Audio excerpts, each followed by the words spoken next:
Well, greetings everyone, and welcome once again to another Wednesday night right here at the crib. I see some not so familiar faces, and I see some familiar faces here. So let's get right into the show here. I see Bo. Bo, how are you doing tonight, man? How's it going? Oh man, it's been a while. How's everything going? Good, good. Yeah, it's been crazy. It was covering.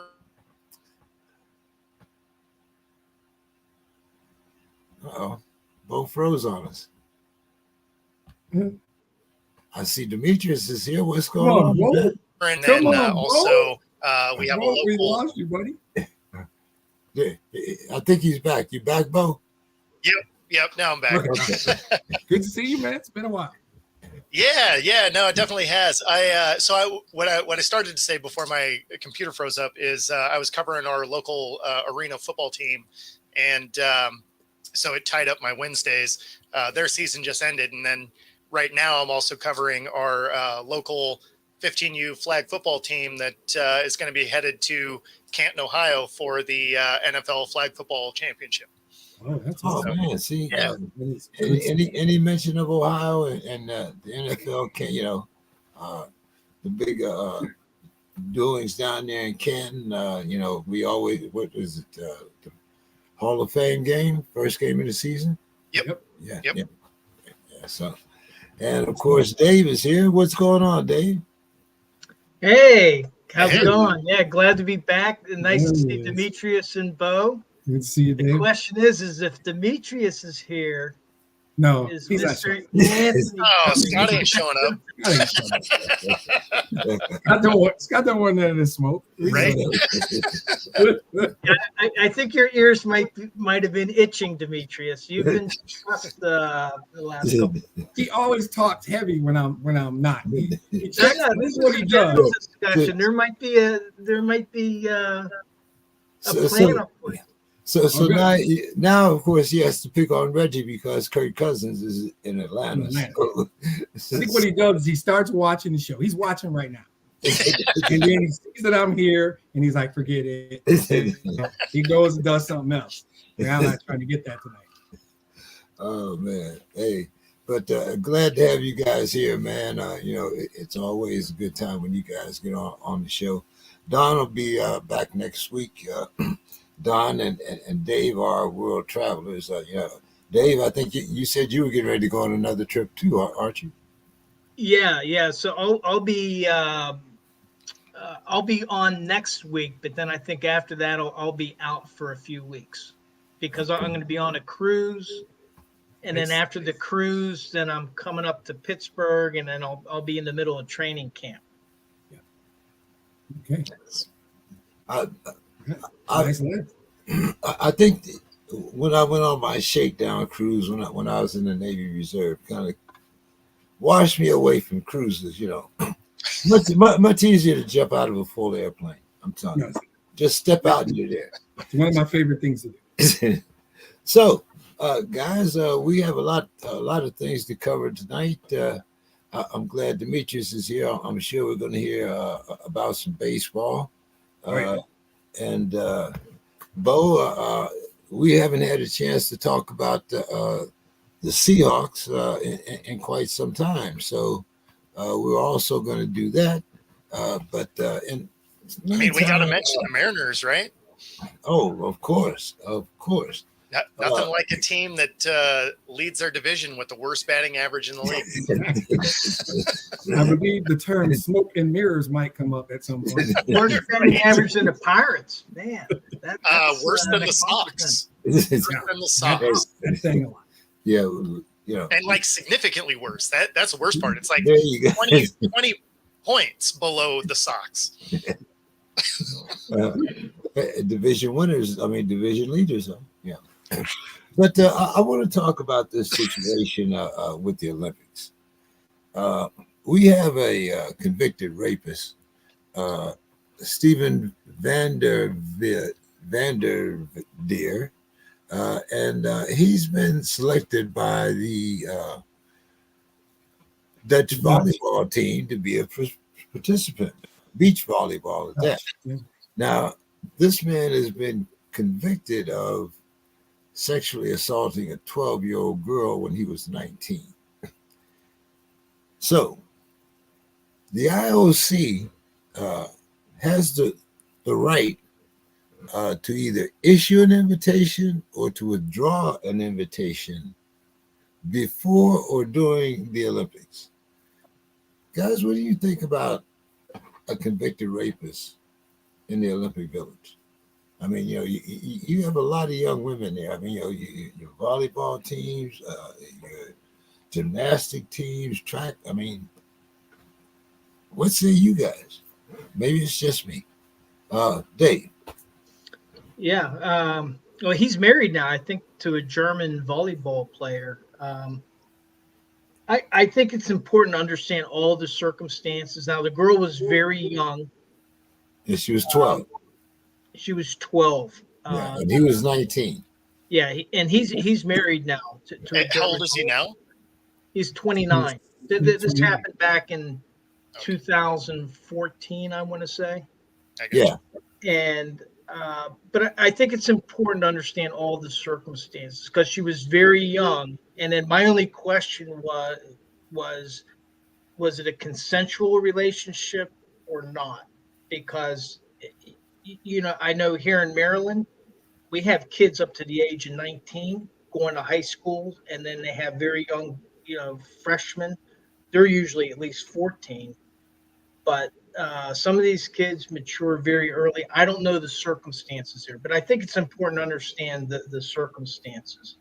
But that said, which country was this in? He was in England, and It was in England. It happened in England. Yeah, it happened in England. It happened in England. He went to jail in Netherlands. I'm just making sure it wasn't one of the countries that has like arranged marriages when they're 10, Yeah. No, right. Well, that's the thing is it happened in England, and he went to jail in the Netherlands. He served 4 years, I believe it was.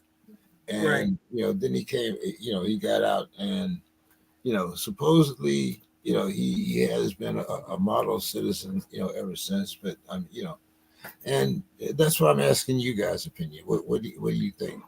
Well, and that's what I'm trying to say is number one, I think it's important to understand all the circumstances because depending on the countries, their laws are different. But that said, I would have no problem if the IOC said, no, we don't want him at the Olympics. And I think part of the issue is that I think, at least in the United States, I mean, we've really been relaxing enforcement of crime. I mean, to the point of over in California in Sacramento, the Sacramento City Attorney's Office threatened a Target store with a nuisance fine because they were reporting being robbed. Because you're having all these people coming in and stealing stuff, and they're the victim, and yet the Sacramento City Council said, "Well, you've called the police so often, you should know better. You're operating a business in a dangerous area, and we're going to fine you if you don't stop calling us for a crime."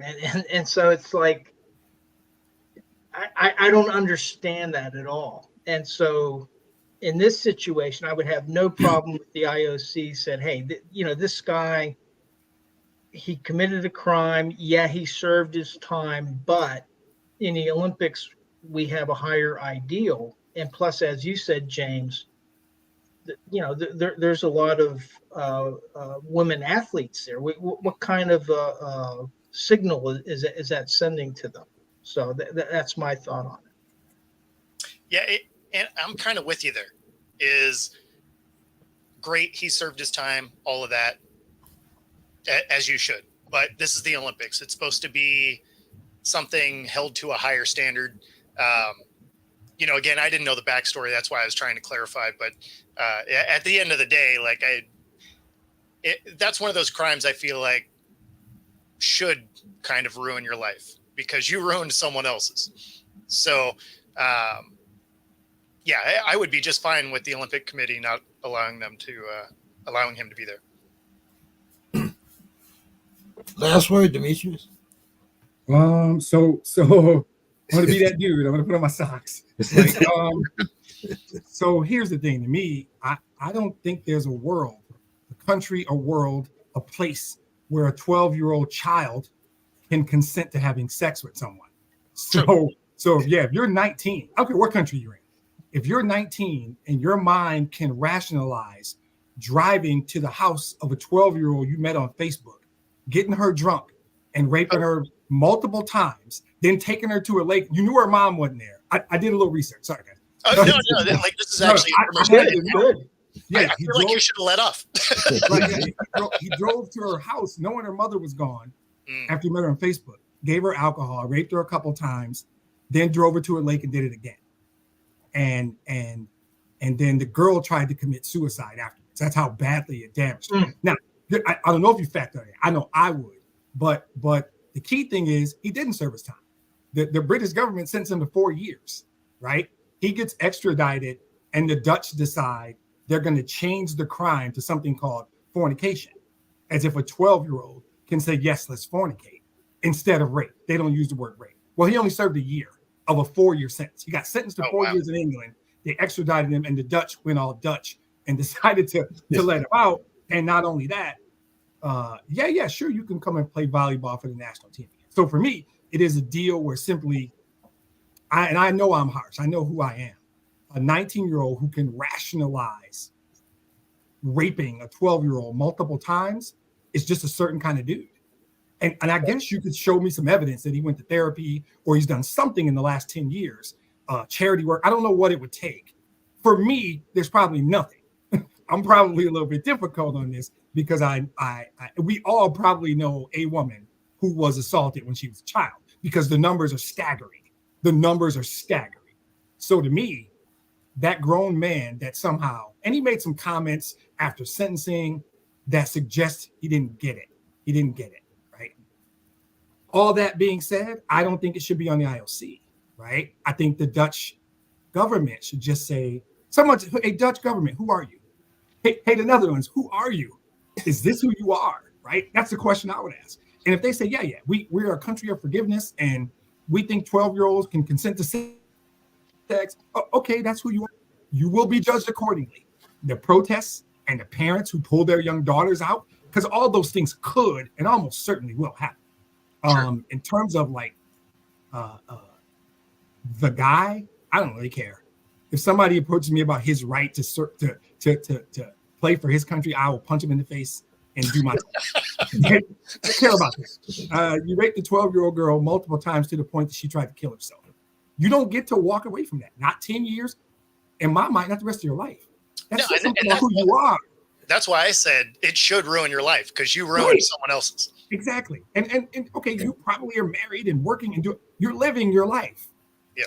She's probably not, right? And that was a choice you made because you were the adult in the room or in the house and in the car or wherever you did this to her. And something inside you didn't say, this is a 12-year-old. This is somebody's baby. This is a child. I know when I was 19 and I saw a 12-year-old, what I saw a kid. I saw my little cousin or my little whoever. I never saw, no.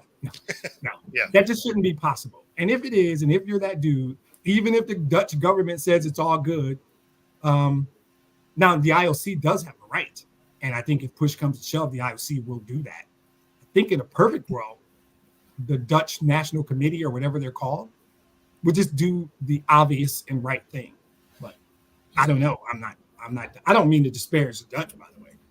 But they selected him to the team. So the Dutch, in a way, they've already made their statement. It sounds like it, right? And I'm like, okay, if that's who you are. So it's probably a small group of Dutch people in a meeting made this decision. I'm not disparaging the whole country of the Netherlands. I don't mean to do that. So. Yeah. But yeah, I mean, hey, I'm not disparaging West Virginia, but even in West Virginia, the age of consent is 13. So see, that's yeah. But the problem is it's not. I mean, here it's not even being enforced. I mean, we had a situation at a high school in Maryland, 19-year-old kid had sex with a 14-year-old girl, and then the state of Maryland or the, I don't know if it was the state or the county, but they decided not to prosecute. And it was like, how could she consent? I think that if you're 19 years old and you can rationalize that in your mind, set aside the law. I think you need help. I think you might want to reevaluate how you make decisions, but yeah. All right, guys, let's talk a little baseball here. So go ahead, Bo. I'm going to let you start out here. It's been a while. What's going on out there? Is that the Western? It's not Western Division? What is that? Yeah, it's the West. Okay. And they're somehow keeping the Astros at bay, mostly because the Astros have figured out that they can't pitch as middle relief. But, the Mariners still have a 2-game lead here. What's amazing is how bad the batting is. And it creates it makes you feel really good about their pitching, right? Kind of reminds me of those Atlanta Braves years where their pitching was just unreal, but they couldn't get anybody to hit anything. That is the state of the Mariners right now. And it's good enough to lead their division at the moment. But, if history tells us anything, that's not going to be enough unless they, at the trade deadline, go get some bats. But going into this year, it looked like it was going to be a bad year for him anyway, because they end up getting rid of some bats, guys like Kelnick that, he's only 24. It wasn't a great year last year, but he played better the year before. They didn't really give him an opportunity to come back. They ship him off. He's playing for the Braves now. And he, by himself, has a better batting average, better OPS, better slugging percentage than any batter on the Mariners currently. And he's the leadoff batter for a playoff team. So it's not like he's on some terrible team either. So unfortunately, the Mariners actively in the offseason got worse. Somehow are leading this division. But, man, as a Mariners fan, you don't feel good about it. Dave, what's going on with the Pirates there, man? Well, I'm going to mention it in my final thoughts, but Paul Skenes has been sounds like he's going to be the first round draft pick to start a All-Star game. There's been other first round draft picks that have been in the All-Star game, and I think even starting, but still he's 5-0. He's only pitched 59 innings. He has 78 strikeouts in those 59 innings, only 12 walks, a 2.21 ERA. And it's bringing fans back to the park. The problem that Mitch Keller, I think, is 10-5. But what's hurting the Pirates are the bats. They're just not supporting their pitching. Skenes has the nastiest stuff in baseball, by the way. For the record, if you get a chance to watch that kid pitch, he's filthy. Just scary how good he is. Tigers are a similar situation. We got a kid named Tarek Skubal who's pitching lights out, and we can't hit the ball. We're in the process of trying to give away one to the Guardians right now. So, but no, they're what I thought they were. They're a young team with some good young players growing. I think we're doing a round table on our favorite teams, right? I wasn't sure, but yeah, the Tigers are who they are. Middle of the pack, need some hitting, young players getting back. By the way, did we skip Sue's Corner, or was the Olympic thing Sue's Corner?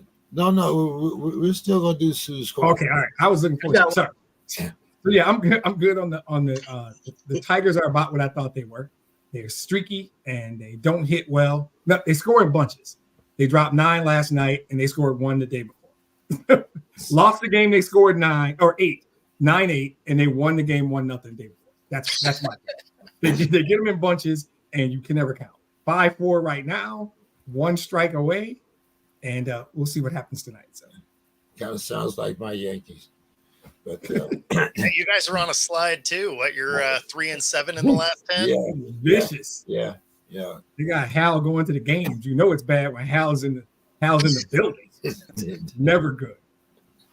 But before we get to Sue's Corner, there is one thing that I would like to address because once again, I'm going to show my age.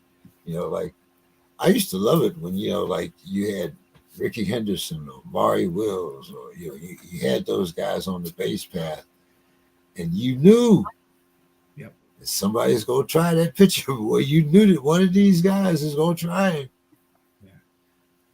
Haven't been so much about base stealing and fielding and things like that. It's more about the flash and dash.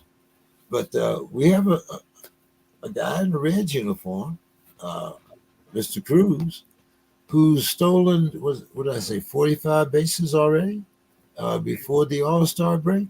First Red to ever do that. Gentlemen, do you think base stealing is a lost art? Dave, what do you think? Yeah, I think it might be coming back. And I remember Bump Wills when he stole over 100 bases that year. That was like huge. But last year there were 3,500 stolen bases in the league, which was the most since 1987.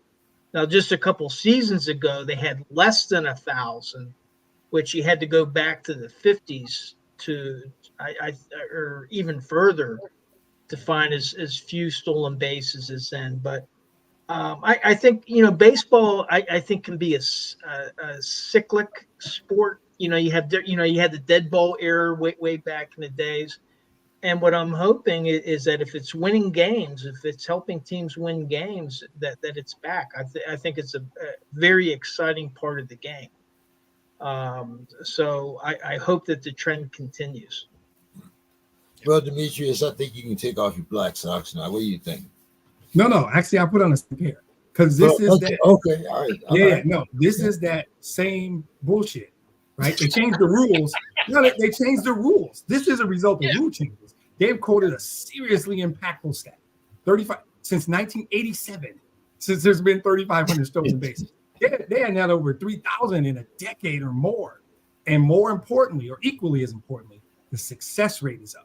The success rate is like 80%. That's a record. That's an all-time record by far. The old record was like 75. So they did stuff like limiting the number of times a guy can throw over. They literally made the bases larger. Exactly. Right? They did this on purpose. Yeah, This was all that bullshit, like the pitch clock and the no shift and all this stuff that makes me want to throw up. This is a result. This is just another thing that you can add to that. They did this because it didn't just all of a sudden happen. Now, teams are realizing they can do more. It's without sounding like really old man, this is now than it ever has been in the history of the game. Right? It just is. They made it so that it was easier. And so guys are stealing. When you got a guy like Ellie De La Cruz, he's like, yeah, I'm on. It's a double. He gets on, it's a double automatically. So now there's a case that can be made that a different tool is back in the game. So I agree with David that it's more exciting. Not for me. I don't really give a crap. Right? I will watch a 4-hour baseball game with no stolen bases and still I just did. Because I love the game, right? And so when the Tigers win an ugly 5-4 game with base running errors and wild pitches, I don't care. It's still baseball to me, right? But they did this on purpose, so I'm not surprised. I'm surprised at the success rate being as high as because I think it's over 80%, which is like blowing away the record. And so, but it was definitely a concerted thing that baseball did on purpose for people who don't actually like baseball. All those rule changes they made to try and get people who don't like baseball to like baseball. Just pissed me off. Yeah. Well, I mean, so it's a byproduct of those rule changes. And that's exactly where I was going to go with it. That being said, it's nice to see it return to the game because it is something that by and large had kind of faded away. So these rule changes created something to come back. But yeah, I mean, the bases being bigger and being able to check a runner so many times. And of course the pitch clock. And I mean, you're tweaking the game all over the place. I don't mind the not being able to check a runner 15 times like that. I don't hate that change, but the bigger bases is stupid. Yeah, it is. Like all of a sudden, it's like those little kid Fisher Price bases they put out there. Like, I don't really know what we're doing here, but not being able to check a guy, 10 times. Not that it happened a ton, but when you watched it happen, you're like, come on, man, like let's keep playing. So yeah, I mean, that being said, I do like that they're coming back. So, I guess I'm hedging my thing. Right. I like how you dance that line. I hate the rule changes, but I like that this is coming back. Did you see that smoke starting to come out like you just a little bit? Where you said you don't hate the rule change? No. I get it. It's just not for me. I get it. What happened with the shifting? I do hate the rule changes. I just like that that's coming back. Yeah. What happened with the shifting, Demetrius? Oh, they outlaw shifting. You got to have two guys on either side of second base. That's crazy. Which is the one I hate. Well, no, the pitch clock. Well, no, sorry. The runner on second base in extra innings. That's worse. That's worse. That pitch one clock is second most hated. Third is if they shift on me, when I would just single the left all day long. There's 3 guys over there. If you're a professional baseball player, you should be able to place the ball much wherever you want. My coach used to throw a ball in the air and he hit it to anybody. I don't know. Now you got to have 2 guys on either side of second base, which I think is a strategy thing that sucks. Even if you're pulling it to the non-shift side, it doesn't have to be a good hit because no one's there. There's nobody there. There's nobody. It's just like I saw that. And wow. What if the guys are left-handed? No, they can shift to either side. Yeah, they just take analytics, and the analytics say this guy is a pull hitter. Like, and if analytics tell you this guy 92% of the time hits the ball to the pull field, you just shift and dare him to hit it the opposite way. Yep. And if he is playing in the majors, he should be able to hit it the opposite way. And guys just couldn't. Guys would continually hit into the shift. Yeah, until somebody complained and said that's not fair. When you think of all the contact that Kyle Seager used to make, if the shift was outlawed, then his batting average be wildly different. Exactly. Yep. There's a lot of guys like that. Yep. I think about like Miguel Cabrera. Oh, if they would have been shifted, they wouldn't dare shift on Miguel Cabrera. It would be a joke, right? He would laugh and walk to first base. But the shift is top 5 most hated changes they made to my game. But that runner on second base is I really want to punch him. That is a clear number 1. It uses statistics completely. I know it is. It's going to make the record books almost, but not quite that bad, but kind of. But it doesn't serve a purpose other than this nebulous term they came up with called pace of play.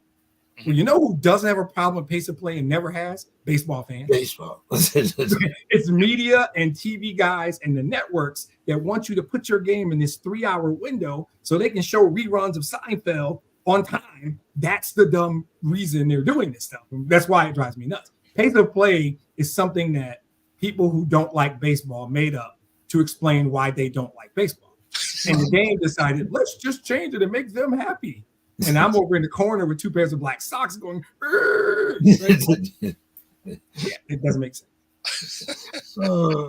I've just never watched a baseball game and said, this is going on too long. I went in Cleveland, a 19-inning Tigers Cleveland game, 1 a.m. I had to work the next day. Didn't care. I stayed to the final. You just leave after that. You go get breakfast and you head to work. Like you don't even mess around. And the Tigers won the game, which was the point. Right? Yeah. So that's the way it used to be. I mean, coming to work after, like, hey, didn't you have that on yesterday? Yeah, I remember showing up to work with a stamp on my wrist. Yeah. Right? And if you're smart, you just warn your boss the day before. Yeah. Don't get too much tomorrow. tomorrow ain't the day. I'm just saying. I'll make it up next week. Oh, well, on that light note, let's get Sue's Corner before we head into some of this misery here. All right. So, and by the way, you missed the corner about people pooping in the same river from last week. I feel like you should pull it up and redo it. So, Sue's Corner for tonight. I'm still on the offbeat stories from the upcoming Olympics. This week's story is about the unlikely pairing of award-winning rapper Flavor Flav being a sponsor and public relations advocate for the U.S. women's water polo team. What? The 65-year-old rapper said that back in early May, his manager saw a social media post from Maggie Stevens, captain of the team, saying how they were thrilled to be going to the Olympics, but that it was a struggle financially for most of them on this not as popular sport with few sponsors. Flavor reached out and pledged $1,000 per player and then promised them all a cruise after the Olympics to celebrate their participation. Nice. He said he was learning a lot about the game and recently attended some of their practice matches, and he's going to the Olympics to watch them. Stevens can expect Flavor Flav to be the team's official hype man in Paris this summer. Flav said he has a lot to learn about the sport, but being able to see it being played at the highest level in person should help him out a bit. The team has won 3 gold medals and are favored to win their 4th. Flav said, I want to be their hype man while they go and win a 4th gold medal. Your boy Flavor Flav is going to be hyping them up. You ain't going to see me in the water, but you're going to see me around the water. I'm better at watching than being in the water. I'm going to try to be at as many games as I can. Nice. On a side note, if you didn't catch it, watch the goal yesterday during the Spain victory over France in the Euro Cup by 16-year-old Lamine Yamal. Yamal is now the youngest player to ever start a Champions League match, score in a La Liga match, and score in a Euros match. Side note, Yamal's parents from Barcelona won a raffle by UNICEF 16 years ago to be on a calendar with their current Barcelona soccer players. Guess who held them in the calendar?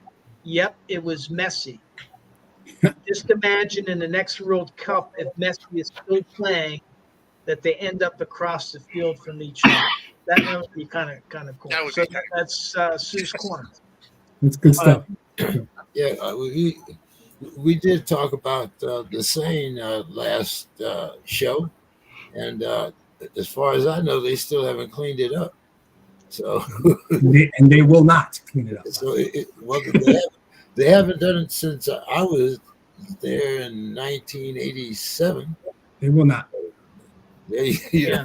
I mean, if they swimming was banned in 1923. And in Sue's Corner last week, she said that the mayor was going to swim in the river to prove that it was okay, but they've had to postpone it because E. coli levels are still too high, and protesters are putting poop into the river to kind of ruin season it up. They're trying to clean it up in time for the Olympics. So, Nice. Only in France. Well, I see Mr. Scott is here, and Mr. Carroll. How are you gentlemen Go Carroll. Hey. Go Carroll. So, it's exciting to be. You want to talk about your twins real quick? Well, I want to make a statement first before I do anything. My statement. I'm glad the great Bo showed up and his tag team partner Demetrius. And I'm really glad. And I'm going to tell you, I'm really glad that Bill Carroll showed up. You know why?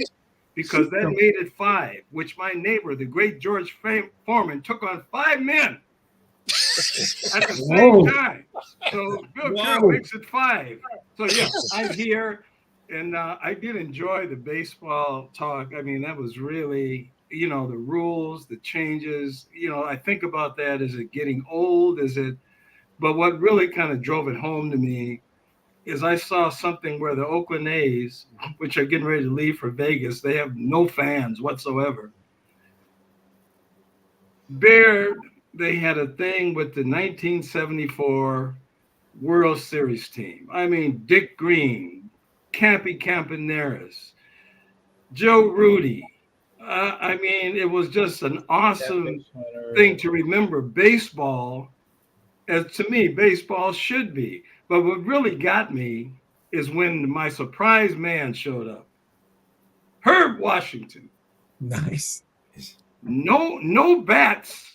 Never went to stole 100 bases in the major Yes. leagues. A strategy game. A strategy game. You know, my brother was the last baseball coach at a high school, Central here, which is a lot of good people. I mean, Mike Berry played on the Rose Bowl, Prince, Gary Hines, Sounds of Blackness, but he had a team that was terrible.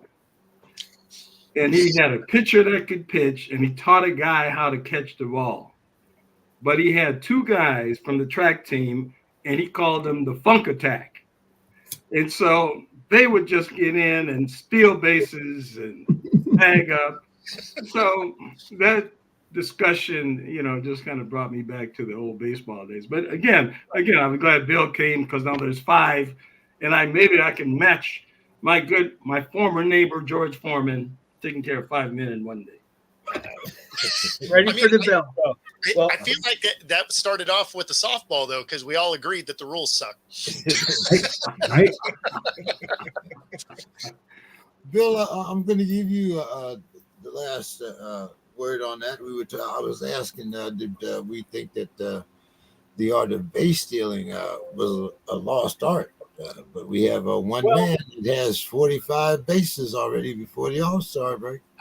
I was going to say they recently rediscovered it, right? It was at one point a lost art. I think there was a season where nobody had 40 stolen bases not too long ago. I have to go back and check, but I think there was a year where like the top base stealer in all of baseball had like 37 or something crazy, some unconscionably low number. And I began to think that maybe the stolen, and of course, as I'm sure, as already been said by Mr. Scott, part of that was driven by analytics. However, 2 things have happened. One is with the sort of bifurcation of how teams are attempting to score, some teams just get as many football players or guys who look like football players as possible, right? And they just mash, and they don't do anything else but mash. And it's either home runs or strikeouts, with the occasional double if you kind of get cheated a little bit or get jammed, right? And then, but now, refreshingly, there are some teams that have said, oh, wait, there's other ways to score. Who knew? And you've seen the return of the stolen base.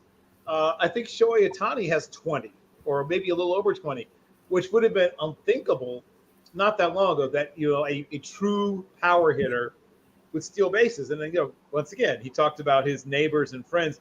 People remember that early in Dave Winfield's career, he was a threat to steal bases. A lot of the power hitters in previous eras, Mantle was a terrific base stealing threat. Yeah, you know, but So go ahead, Bill. So there was a time when the best players in baseball were good base stealers, right? And then that stopped, where the best players in baseball, even if they were fast, Bryce Harper has always had good speed, but he's never been a great base stealer. So even fast players wouldn't steal bases for reasons that I never quite understood.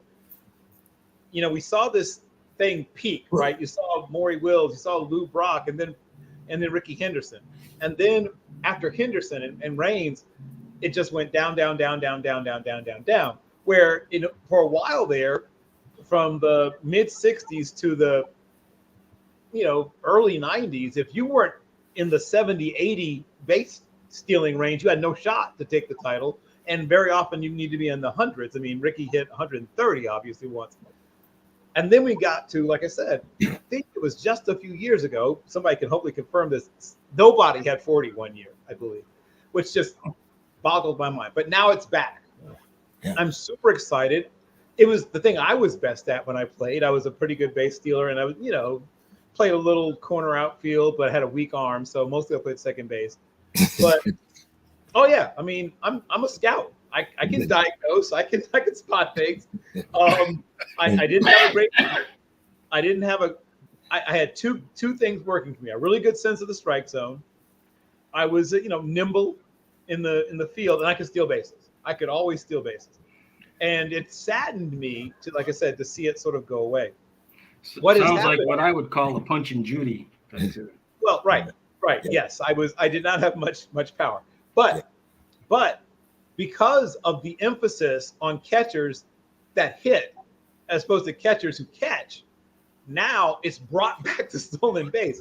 There are so many catchers who are daily catchers, who are starting catchers, who are not good at holding runners or throwing runners out, that they're basically telling you steal bases. Go back to stealing bases. The chances are now in your favor. So I'm thrilled to see it back. And now the analytic focus and view of it has begun to shift as the success percentages have begun to improve for the top base stealers again. Well, we're going to, Mr. Scott is looking for his 5-0, so we're going to let Mr. Scott start our next discussion here. And I actually made this question up, and you'll see for Mr. Scott. Okay, Mr. Scott, on an Olympic team that features Take My Talents, a Splash Brother, and KD, Timberwolves guard Anthony says he's the number one option. Do you agree with that, Mr. Scott, or is the young man just being a little brash? Well, I mean, look at his body of work. I mean, he's taken this team to the cusp of the championship. He is the new force of the league. Should he take a back seat to those? I mean, KD, good player, but, hasn't lived up to a lot of the hype. Steph Curry, great player, but seems to be on the downswing with his team. So the fact that he's coming out and saying these things, well, let him prove it. That's my point. That's my thing. Let him see that he has the punch to do it. But yeah, I think he's. But there again, I don't know who's coaching. They may not let him play that much. I mean, he is one of the younger guys. So I don't know. It'll be a fun excursion. We always have Take My Talents. Demetrius' favorite player. Take My Talents, and that always causes some consternation. So. I always love that you just catch strays out of nowhere. Accurate strays. I like the accurate strays. When he shoots at my team, it's cool. The nonsense strays are funny. Oh, but I'm a fan of Mr. Edwards. I think he's going to become the face of the league, and hopefully he stays in Minnesota. We've had a problem keeping people here, so we'll see how that works out. Yeah. If I can jump in at the risk of almost agreeing with him, so here's the problem. He's good, right? I am someone who likes confident people. Confidence that borders on arrogance is kind of fun to watch, especially when they can back it up. And this dude is good. I mean, good ain't even the right word. And here's the thing. Every dude there feels the same way about themselves. They all think they're the number one option. And some of them can make a case. He's got a good case.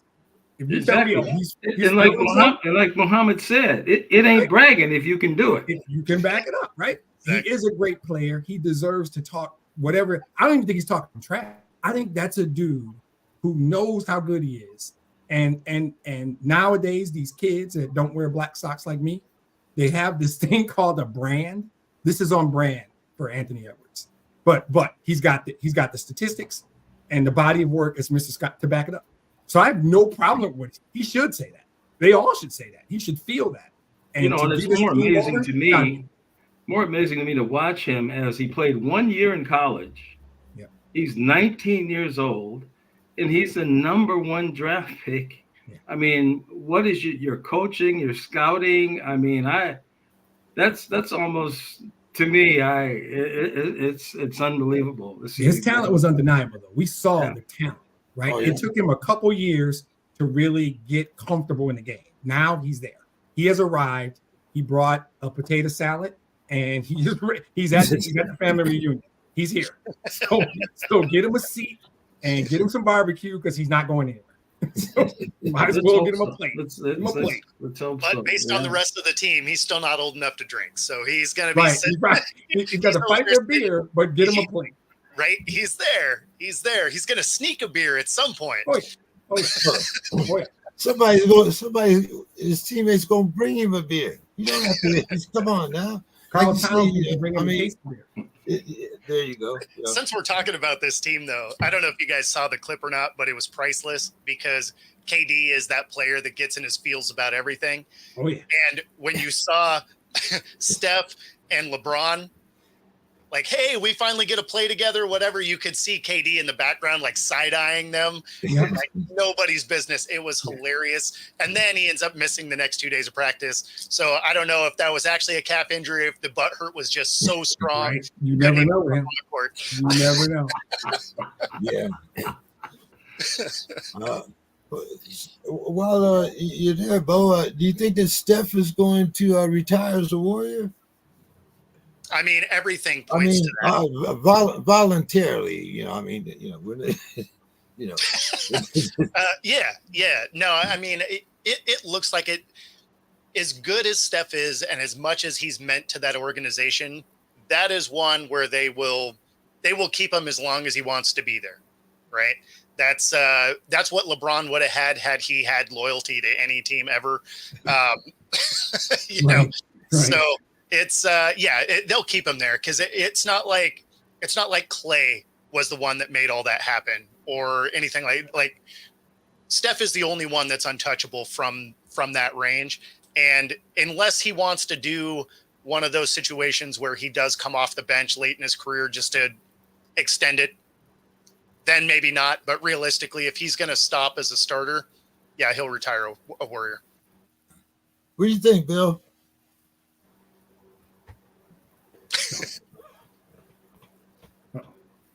Where is he? He's there. Bill, He froze up. He froze up for a sec. Yeah, I don't think he hurts. Can you hear us, Bill? What do you think about Steph retiring as a Warrior? He says he can hear us. We just can't hear him. Or there you go. You. For me? Oh, yeah. Well, I think he'll do more than just retire as a Warrior. I think that at some point he'll be hollowed out and stuffed, and you'll be able to touch him as you pass into the arena. I mean, what do you mean? Like, I forgot this is the late show. They're never going to let him leave. Like, he'll be covered in, like, I don't know, what do they put, like some sort of, I don't know, lucite or something. I mean, he'll be there till the end of time. Retire? Your great grandchildren will be posing with his carcass. What are you talking about?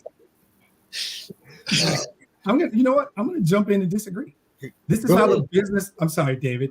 I tend to think you don't care that much about the NBA, so I just jumped in. Sorry. All right. So this is how the business of basketball actually works. He's got 2 years left on the contract. Fast forward to mid-February 2026. He's on the last year, what we like to call an expiring contract. And there's going to be a team who thinks they're a shooter away. And they're going to throw a boatload at Golden State. And Golden State's going to say, this guy is approaching 40. Now, because of what he does, he might play well into his 40s. But somebody a year from February at the trade deadline is going to say, we're Steph Curry away from winning a championship. In Golden State, we're going to give you 5 picks in 2029 and 2 more in 2039 or some nonsense thing because draft capital is the new hotness. And I think they'll move him. I think they'll sit down. There'll be a big dramatic special on ESPN and Steph will say, oh, I want a shot at another championship.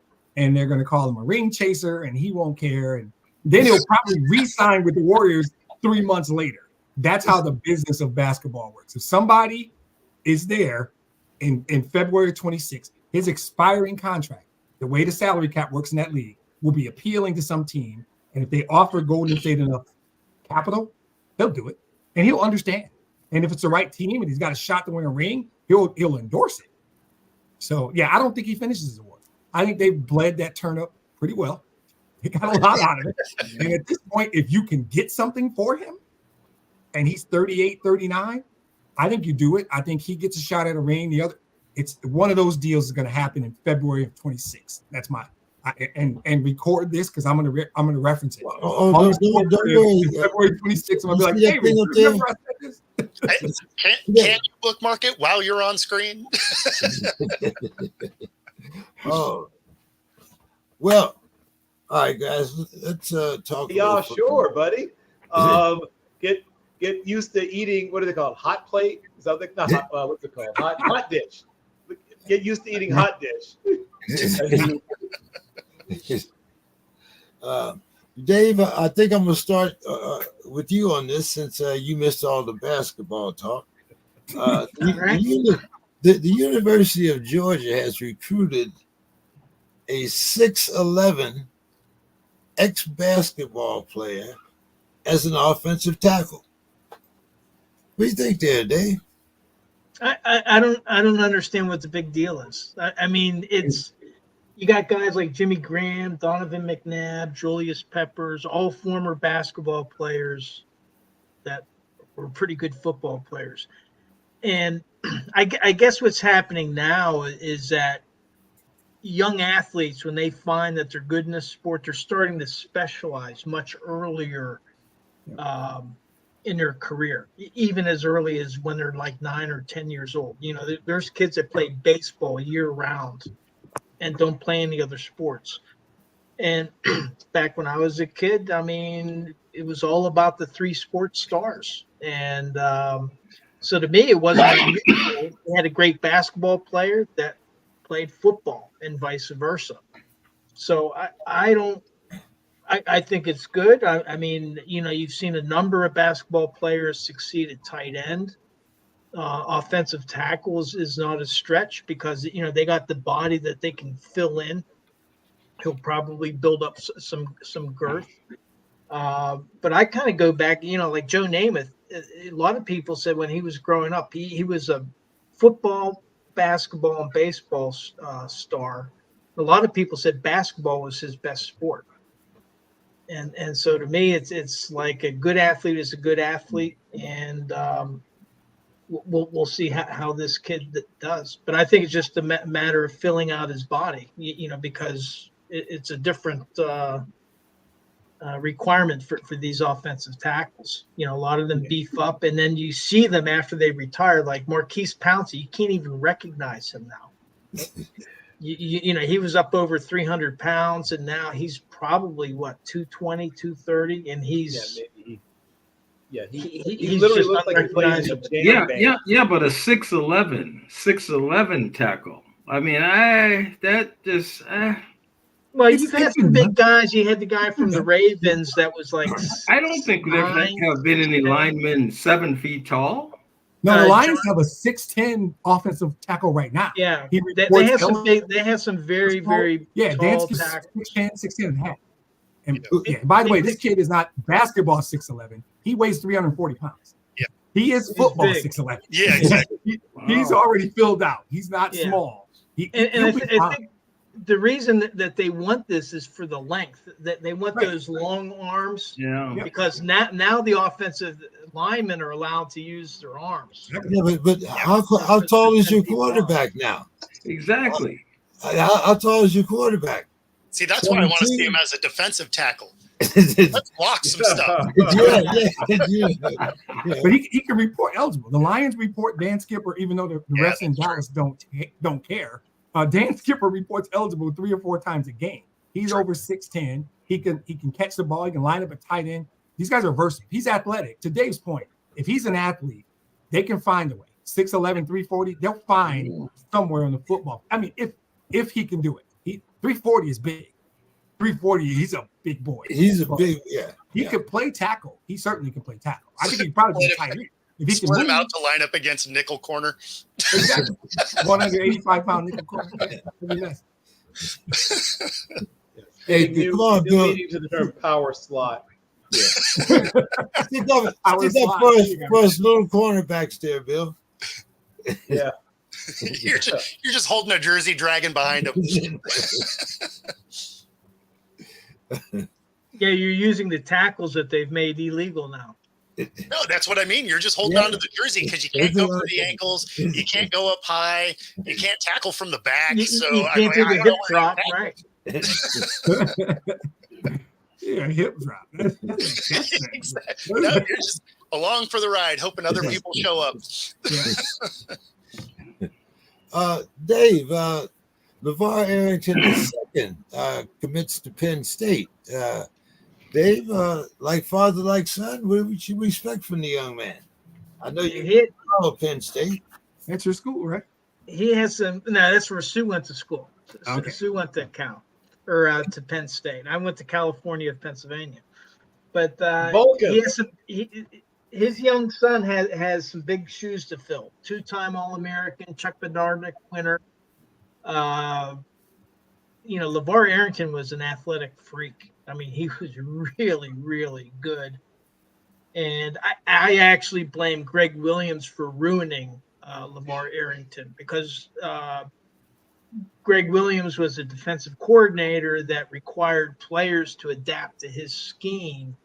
And rather than taking advantage of LeVar Arrington's athleticism, he just had him playing within his scheme and moving the way he wanted him to move rather than using his instincts, kind of like what Dick LeBeau did with Troy Polamalu. Yeah, but dropping in coverage and nonsense like that, right? Instead of just going after the quarterback.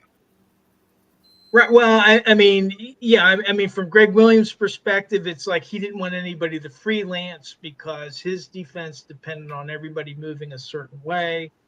And LeVar Arrington was just a natural great athlete. And if his son is anything like him, then Penn State has a great find. I think that this is kind of a cool story, kind of related, is that Notre Dame had Jerome Bettis' son, Plaxico Burress' son, and until recently, Ike Taylor's son, Ivan Taylor, all committed to go to Notre Dame. Wow. So they had a picture with the three of them with their three fathers. But Ivan Taylor has decided to transfer to Demetrius. You're not going to like it. Michigan. I knew you were going to say it. Bill, he's going to Michigan. So apparently, from what I heard on our Steelers town hall, we have a contributor, Mark Bergen, he's in the Believe Network, and he's partnered with Ike Taylor. So he gets a lot of inside information.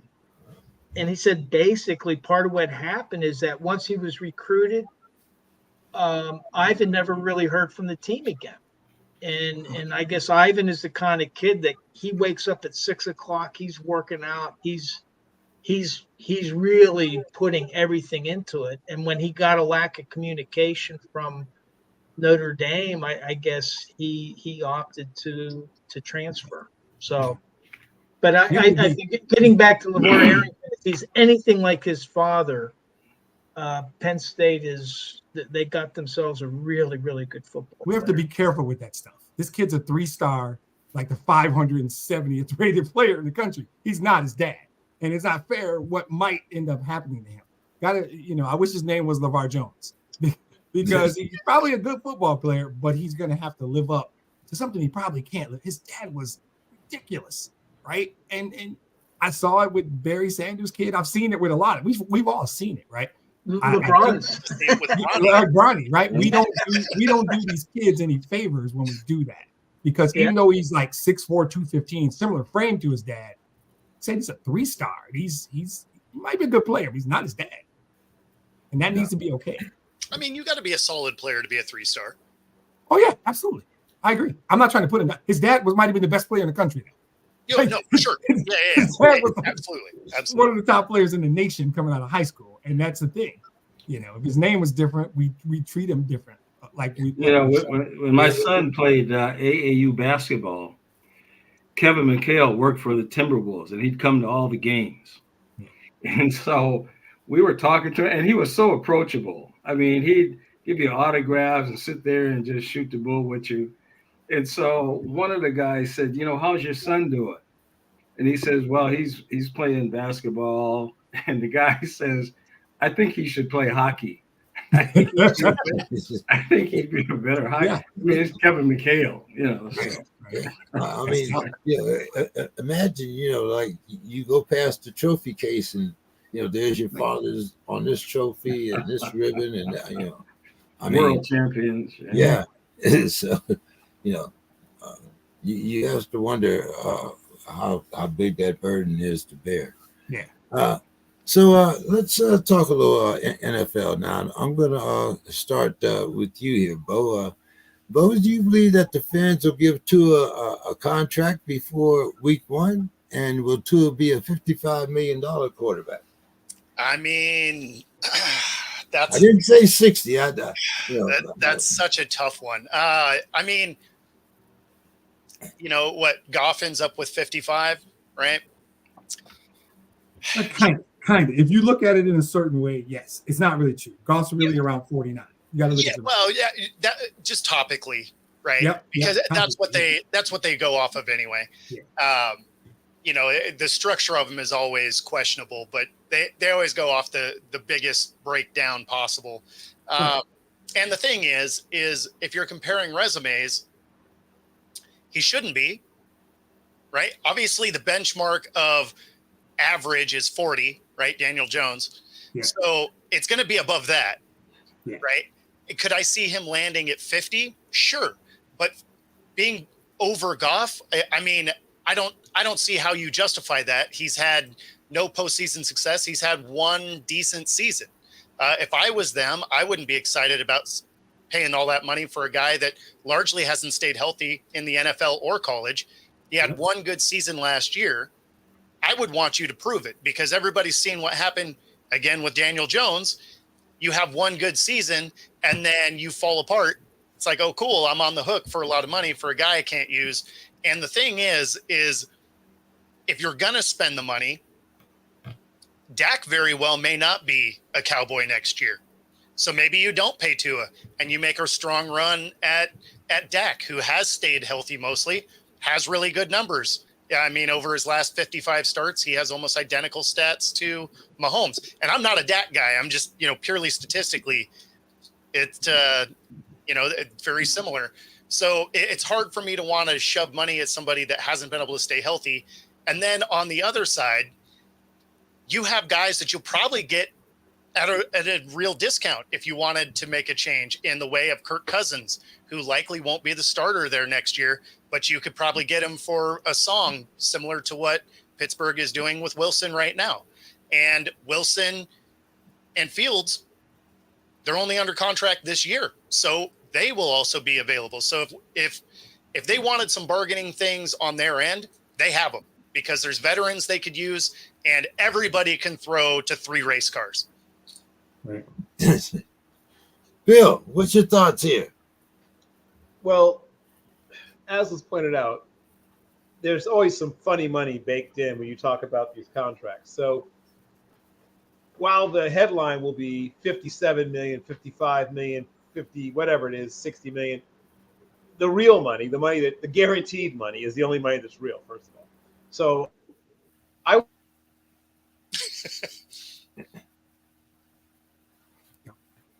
He's probably making a good point, though. I know. He's saying great stuff. Right now. He's saying really good stuff. It's riveting. No, I'm not patient. I'm going to jump in. I'm giving him a couple more seconds, and I'm jumping in. Yeah, I think you can go ahead, Demetrius. Right, cool. Here's the deal. So here's the deal. It's really sort of the next guy up thing, but I think that what it really is do you love your guy or do you not love your guy?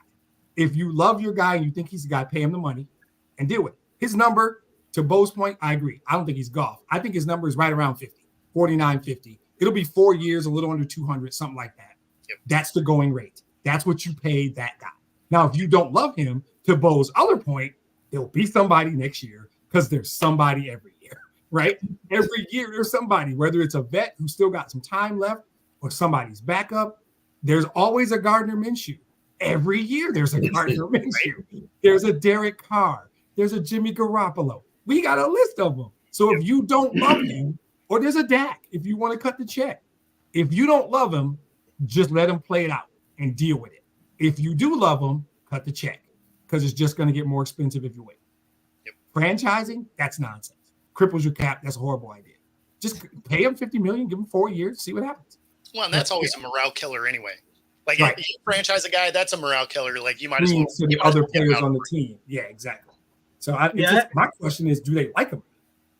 I think part of it, and it's not only does the team like him, but it's what is his relationship with the fan base, Exactly. and so if he's a guy that's a big draw to the team, then probably the team wants to sign him. I mean, And the fan base is a little split on him because you got to remember the year that they brought him in, Fitzpatrick was killing it, and they were en route to a playoff run, and then they bring Tua in and tanks it, and then proceeds to get hurt. So the fan base isn't exactly over the top for him either. yeah, And a smart I mean, man once last said- year he completed a full season. I mean, his And he trending produced. is going in the right He direction. produced. Yes. Yeah. He was hurt early. Now he's starting to produce, and part of it, again, I would still say, what does the fan base think, and that could impact the decision making on the Dolphins' part. I would never let the fans run my team. I know. And the thing is like with the 50 or 55 million, the cap is growing every year. Every year. And so 50 million may or 55 million may sound a lot right now. 2 years from now, we're probably talking 60 or 65 million. That's why I said week one. Bill, you want to finish your point? You seem to be back. So to finish my point, I'm more interested in the structure of the contract than whatever the headline value number is, which is, gets lots of people talking on shows like this one and shows on the 3 and 4 letter networks. But how much of that is tabbed to things like production or playoff, making the playoffs or making the Pro Bowl or starting a certain number of games.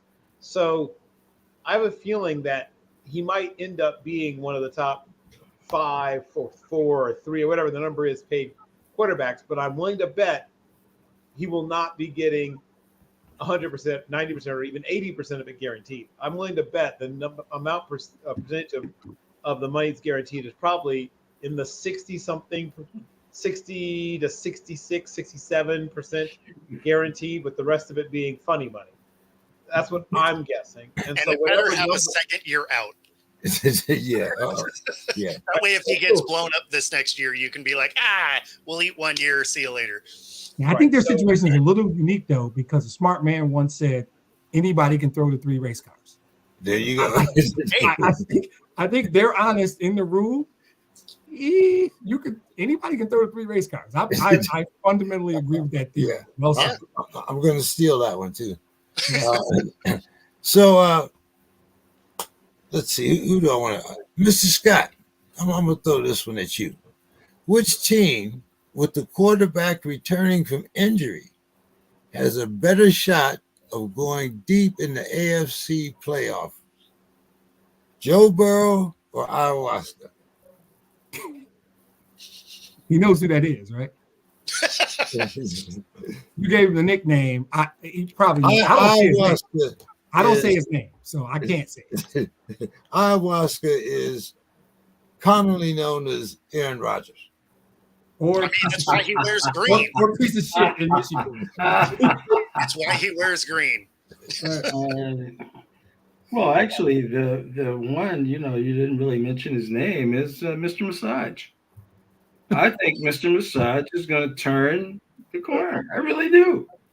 I think Mr. Massage is going to dig in, and they're going to rally. I really think so. I mean, as far as Rodgers, mentally, I'm not even sure where he's at. I mean, he hasn't shown up. He's older. He's coming off injuries. He hasn't shown any real interest in You want playing. to see the pyramids, man. Come on. You study the ancient history and stuff. So, I mean, no. I see himself flying there, though. I would bet more on Mr. Massage, because I still think Stefanski's a good coach, and I think they're putting some players around him. And I think, hey, if it doesn't happen this year for him, he still can walk with his bag. So, I mean, yeah. All right, we'll throw his name in the bag there, too. What do you think, Bo? Joe Burrow, ayahuasca, and now we have Mr. Massage. So are we talking team success or individual Yes. numbers? The question is team making a deep playoff run. And that's Well, in order for his team to make a good playoff run, it would have to depend on one of these three guys. Well, wouldn't it? so in that scenario, then I'm going to go with the team that has the better defense with the Jets, because you can have the final year of Green Bay Rodgers, which is average, but you saw a team that didn't have a quarterback at all be competitive because of how good that defense was. So I don't believe that Deshaun has anything left. I've never gotten better at something that I haven't done in a couple of years. So, I mean, he takes 2 years off between holding out and a suspension and then promptly gets hurt.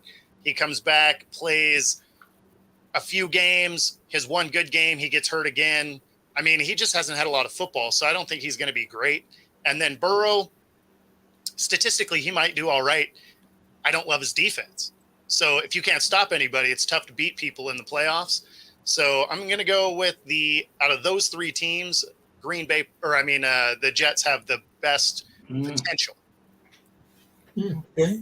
Dave, what do you think? Yeah, the thing with Burrow, he had an elbow injury, I think, on his passing arm, and so I don't know how he's going to look coming back from that. With Aaron Rodgers, he had the Achilles, and the thing is it's his age, and can he really move? They've shown pictures of him passing the ball, but what's it going to be like when he's taking a snap and you got all these huge linemen converging on him? I agree with Bo's point about the strength of the team, the roster behind him. I think Cincinnati has a good roster. I'm not sold on the Jets, and so for that reason, I would go with Burrow over Rodgers. As far as Deshaun Watson, he's played 12 games the last 2 seasons. He has to show me something to show that he can lead Cleveland down the path. So I wouldn't have him in the conversation. Demetrius? I think I'm taking it from a different perspective in that I think Burrow and Deshaun play for the third and fourth best teams in their own division. Right? To make a deep playoff run, you got to win your division and have home games. And I don't like Miami, and I certainly think that the Jets probably have. Buffalo, we don't know yet. We got to see how some offseason stuff. Buffalo got hit by the cap. People are told the cap is figment of your. Go ask Buffalo if the cap is not fake. Sorry, they took some hits, and so the Jets might win that division because both said they got a good defense. I think Cleveland and Cincinnati are the third and fourth best team in their own division. So I don't even know if they make the playoffs. I mean, one of them might. I certainly would think everybody healthy. I'm never going to say anything positive about the dude in green, so don't even try it. I like Burrow more as a person, as a quarterback, as a human being, in every possible conceivable way more than that other guy. And I just think that they play in the best division in football. That's the toughest division in football. And the AFC East is not. I don't know if the AFC East is actually that difficult. So I think they might win it on a defense, whatever other quarterback plays when that old asshole gets hurt. Because he's going to get hurt. Y'all know it. Oh, of course. Yeah. Achilles, I'm sorry. I've ruptured my Achilles. You kind of never, ever get back. You can get okay. You don't ever get back to where you were. Ever. Well, you just didn't do enough shrooms and smoking bankroll, right? I should have started taking the point. Apparently. Yeah. Bill, last word. Well, since Mr. Scott has introduced the idea of changing the nature of the question, I think I'll follow the path he's laid. I will say Anthony Deshaun Richardson Sr. Senior sounds fine to say about a 22-year-old, but he does have a son who's named after him. I think that, once again, what was just said about a relatively weak division and a team that might float to the surface of it and get a home playoff game. I think that the Colts are a young team on the ascent. They Wait. have Hold on, Bill. Time out. We're talking about Deshaun Watson, Joe Burrow, and he who shall not be named. I agree with that. I let him put Richardson in Oh, there. you did. because what happened was we had two, because he and then took out Scott added a third. So I figured I would sorry, I got round you. it out, Yeah. make it a Just fourth your own guy. in case they play golf. Yeah. So I think Joseph Lee Burrow is right now the best player of the bunch. But if we're asking about postseason success, You got all these on flashcards in front of you, don't you? I'm bored. You don't need flashcards if you study these people's lives the way I do. But I've known about where his father's coached. It's a sickness. But Anthony Deshaun Richardson Sr. is the one whose situation is the one that gives you the best path to the postseason. And that is a young team. We just talked about the salary cap. The salary cap is that team's friend. They are a bunch of players who are between the ages of 27 and 22. Almost every good player on their team is getting better. If he stays healthy, that's the only real question, right? He's realizing, oh, wait, I can't get away with this stuff at this level. If he's learned his lesson from his rookie year and stays healthy, this could be a team that wins 11, 12, 13 games, maybe even. It's a weak division. I think that the class of that division, and I think that they're almost, I won't say guaranteed a home playoff game. But if they're the team I think they are, they have a very good chance at a home playoff game. Okay. All right. Bo, I'm going to let you talk about your favorite player. Since GM Joe Schoen said that this is the year for Daniel Jones to show that he's the Giants guy for the decade. For the decade. I was curious where this was going. My favorite player. For the decade. Did you hear what I said there, Bo? For the decade, not for 2 or 3 years. For the decade. Joe, what the hell do you think about it? Joe's comments here.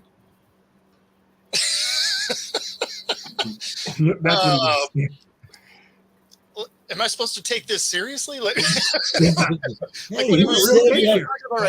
I just wrote it down, Joe. Did they go and find some monsters for that offensive line? Because I didn't recall them getting a whole lot better in that area. And as I recall, he had 3 different games with double-digit sacks where he looked like he was getting murdered. If you didn't make some wholesale changes to that line, which they did not, Neighbors isn't going to be enough.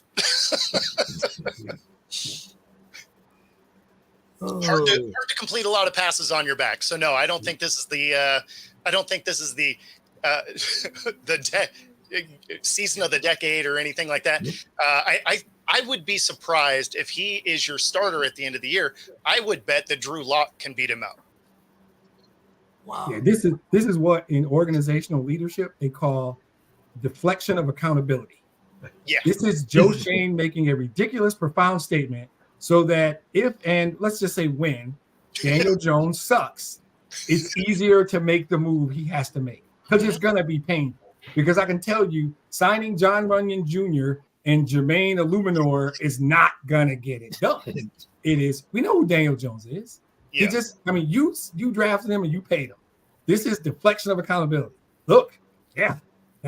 Nope, it's not going to work. And then he's going to cut him or release him, eat a bunch of money, mess up his cap, and he's going to be able to stand at the podium and say, we gave him every opportunity to show that he was the guy for the decade. That's what's so side note to this question for everybody or anybody that wants to answer it. What is the win total that gets Dable and the GM fired? I'm thinking it's 5. If they get 5 wins this year, everybody's on a bus out of New York. Clean house at 5. I'm not sure 6 won't get the house. 7 might get the house clean. A bad 7?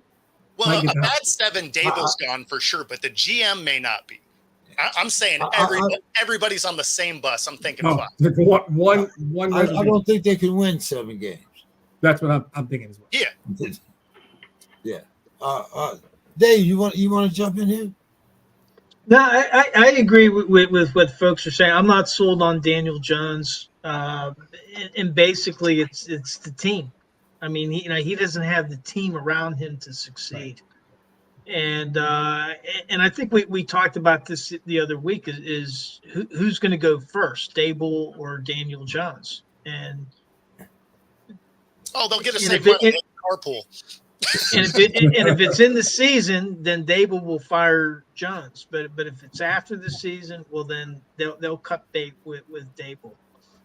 Is what I think if they have a losing season. Okay. Mr. Scott, Cam Newton says that the Ratbirds quarterback Lamar Jackson is the greatest dual threat in NFL history. You've been watching the NFL for a while, Mr. Scott. What do you think? Well, if he can win a Super Bowl, I might give him that.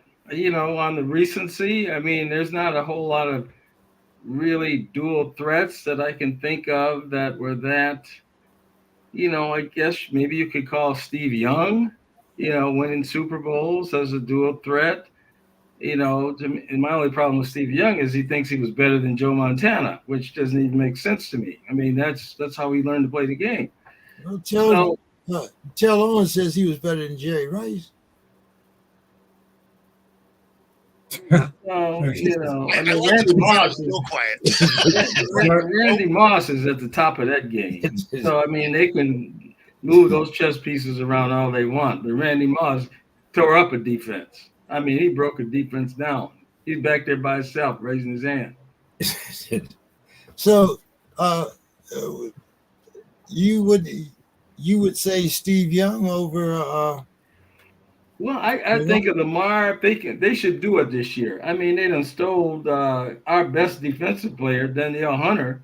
So we're not going to be any good. I don't think we're going to be any good. I really don't. What? So yeah, I'll get to that. I'll get to that. I've checked out some things, but yeah, Lamar, if he should be able to get the job done this year. He really should be able to see the mistake he made in those games, not doing his thing. I don't know what happened. I don't know if it was coaching. I don't know what. I mean, that playoff loss was coaching. There's no ifs, ands, or buts about that one. You do 6 actual running plays the entire game for a team that led the league in rushing. That's coaching. Yeah, tanking. Yeah. So, but the talent was there. The talent is there. He is the most dangerous dual threat in today's game, as far as I can see. And so, yeah, I'm expecting them to go all the way. And if James King, if you don't like it, well, we can talk about that. Whoa. No, George Foreman. The rat. Yeah, he always threatens me with that.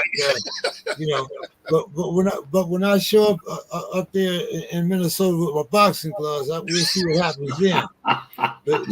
I'll call the police. Bill, what you think here? Greatest dual threat in NFL history? Well, I know that we live in sort of an age where, people have short memories and, the sense of history is sort of skeeted right out of us. But I got to watch Michael Dwayne Vick, Ookie, as he was called back in the day, from the time he was about in 3rd grade on.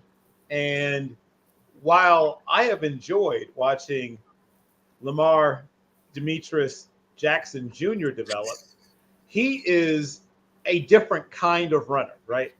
I mean, you don't see him running through entire teams quite the same way. That overtime run, sorry, Mr. Scott, but that overtime run, the game where he just basically puts the Packers to bed, those are runs that we had never seen any quarterback make before. They're not even the great running quarterbacks, even the great scrambling quarterbacks don't run like that. There were times when defensive backs would have a good angle on him, and he would just outrun the angle, right? He was different. We're talking about a guy that ran probably sub 4.4, though I think he officially was down for like 4.44 or 4.43 at the combine. I had people who had timed him say that, that was on a slow track, right? The combine where they run, the track they're on now at the combine is significantly faster. This is the old slow track that people didn't like to run on. He was a 550-pound squat guy, right? Super iron hokey at Virginia Tech. This is what people are all 40.5-inch vertical leap. When people talk about great R1 athletes of all time, they need to mention Michael Dwayne Vick. Terrific baseball player, pretty darn good basketball player, but one of the great all-around natural athletes I've ever seen. And certainly Lamar's a really athletic guy, like a terrific athlete too, but not like that. He wouldn't dream of squatting 550 pounds. I guarantee you he can't jump 40.5 vertical inches straight from a standing start. He's not the same kind of athlete that Vick was. He's a great athlete, but not Michael Vick. So I don't think so. No, is my short answer. Demetrius. Yeah, so I got caught up on the term dual threat. By definition, it means both skill sets, right? So if you ask me, I hate so much agreeing with Mr. Scott. Steve Young is far, in my mind, 15 years, 30,000 plus yards passing. He's got over 200 touchdowns. Is Lamar a better runner than Steve Young? Probably. Lamar is not in Steve Young's class as a passer, though. That's the problem when you use the term dual threat. And he's got rings. Now, I could put on black socks and introduce you guys to a guy named Francis Tarkenton if I wanted to, right? I think there's a conversation there, and I'm not trying to suck up to Mr. Scott. Francis Tarkenton is what it is. 50,000 passing yards, 350 touchdowns. He had 30-something rushing touchdowns. But more of a scrambler. To me, that's the thing. He was a far superior passer, and he said dual threat. I would even contend John Elway might be a dual threat quarterback if you want to. And there's no question he's not John Elway. So to me, I immediately agree with everything Bill said about Michael Vick. He might be top 5 on my list. But I'm telling you, it starts with Steve Young for me. If you truly believe in dual threat, the term dual threat is real. Steve Young's at the top. Maybe Elway's at the top. If you go back and look at Frank Tarkenton, you can make a case. You can make a case. And I'm certain you can make a case for Michael Vick. So yeah, my long answer is hell no. Put a cap on it, Dave. Well, I mean, I would say currently LeVar is probably the best dual threat out there. Another quarterback I would add to the conversation, maybe didn't have the postseason success of like Steve Young, but is Randall Cunningham. His athleticism was just unbelievable. Great.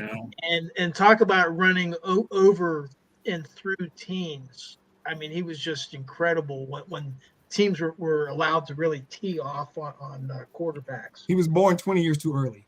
Yep, exactly. Now, the one thing, though, what LeVar is not is a triple threat. And so my favorite triple threat is Cordell/Stewart. Oh, here we go. He got a Pittsburgh guy. I had to sneak that one in. That's nice. Well done. Well done. Okay. Dave, who will be this season's Bungles? Meaning a contender that crumbles at the end. Well, one, I want the Bengals to do an encore. So, an encore performance would be nice. A lot of it's going to depend on Burrow coming back from that elbow injury. But I would tag the Eagles. Last week we were talking about, and what my concern is with the Eagles, a strong team. They've been a contender, but it's their secondary. And I think that they're relying on some guys that are getting up there in age, and then also a couple draft picks. I think their first 2 draft picks were defensive backs. And so they may be susceptible to being taken advantage of in the passing game. So I'm gonna pick the Eagles as a contender that crumbles, and I'd like to have an encore performance by the Bungles. Okay. I'm going to go with the same division you are, but I'm going to go with the Cowboys. Yep. Because not only did they take a step back with their cap space issues, having to shed some talent and some depth, but they haven't been able to sign any of their big guys. All of a sudden, you're going to have dissension within the ranks because they're upset about not being taken care of. So I think the first time that team starts to struggle, you're going to see things on the sideline that those of us that aren't Cowboys fans are just going to grab our popcorn and be here for it. Demetrius. Dallas was my first choice, but I think Buffalo. I'm worried about the Bills. They lost a lot in the offseason. And Diggs were hurt, but they lost Poyer. They lost guys on the defensive side of that football that I'm concerned about. I'm concerned about Buffalo. So I would watch out for Buffalo. Dallas is the obvious choice. There's no security in the coaching staff. I don't love their quarterback. They've got 3 dudes up at the same time. And that dissension Bo talked about would still get paid. Micah can't stop talking. I mean, he's going to get paid, I'm sure. And then you got the quarterback, right? And their owner has never seen a microphone he didn't like. That's just a soap opera waiting to happen. I see that. But I'm going to keep my eye on Buffalo. I don't feel good about Buffalo's offseason. Okay. Bill. Well, this is why I should not follow Demetrius. So now I'm scrambling around for another choice. Let's see. Well, I guess I could say that I agree with the last two. I mean, Dallas is almost too easy. Like, if they are like the dictionary definition of a team that's just waiting to fly apart at the seams. I mean, like, if you just poke that team, that's right. I'm going to double down on what was just said about the Bills. The combination of, once again, the cap is real, as was pointed out. The cap gave them a pretty good punch in the gut.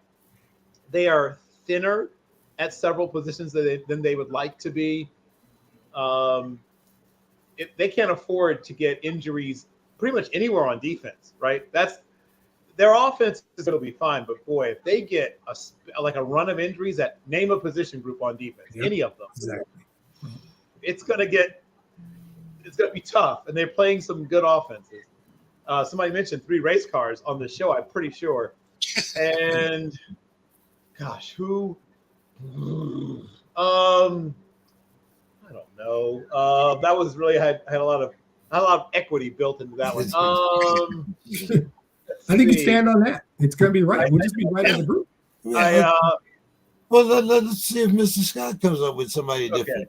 Everybody's picking Dallas and the Bills. They picked the Bungles. What do you say, Mr. Scott? Boy, there's one team that I want to pick that I think is so overrated, and I think the bubble's going to burst. But I can't do it. I can't do it. You shouldn't do it. I just can't. I want to do it so bad, but I just can't. I do it from a position of strength, though. I can't do it because I think the division is just, the Bears with their quarterback. I mean, come on. The Green Bay, they're starting from, that, right? They're starting from the beginning. I mean, the Vikings, Sam Darnold. They did get Jefferson, the best defensive players gone. Yeah, I want to say the bubble's going to burst and it's going to be toppling down, but I just can't. I just can't. Oh, Mr. Scott has exercised some restraint. Guys, it is July 10th. I really did miss it is 7:34. It is 7:34. I'm not stepping down. I will not step down. This is recorded, isn't it, James? I mean, I feel like I'm on the wrong show at this point.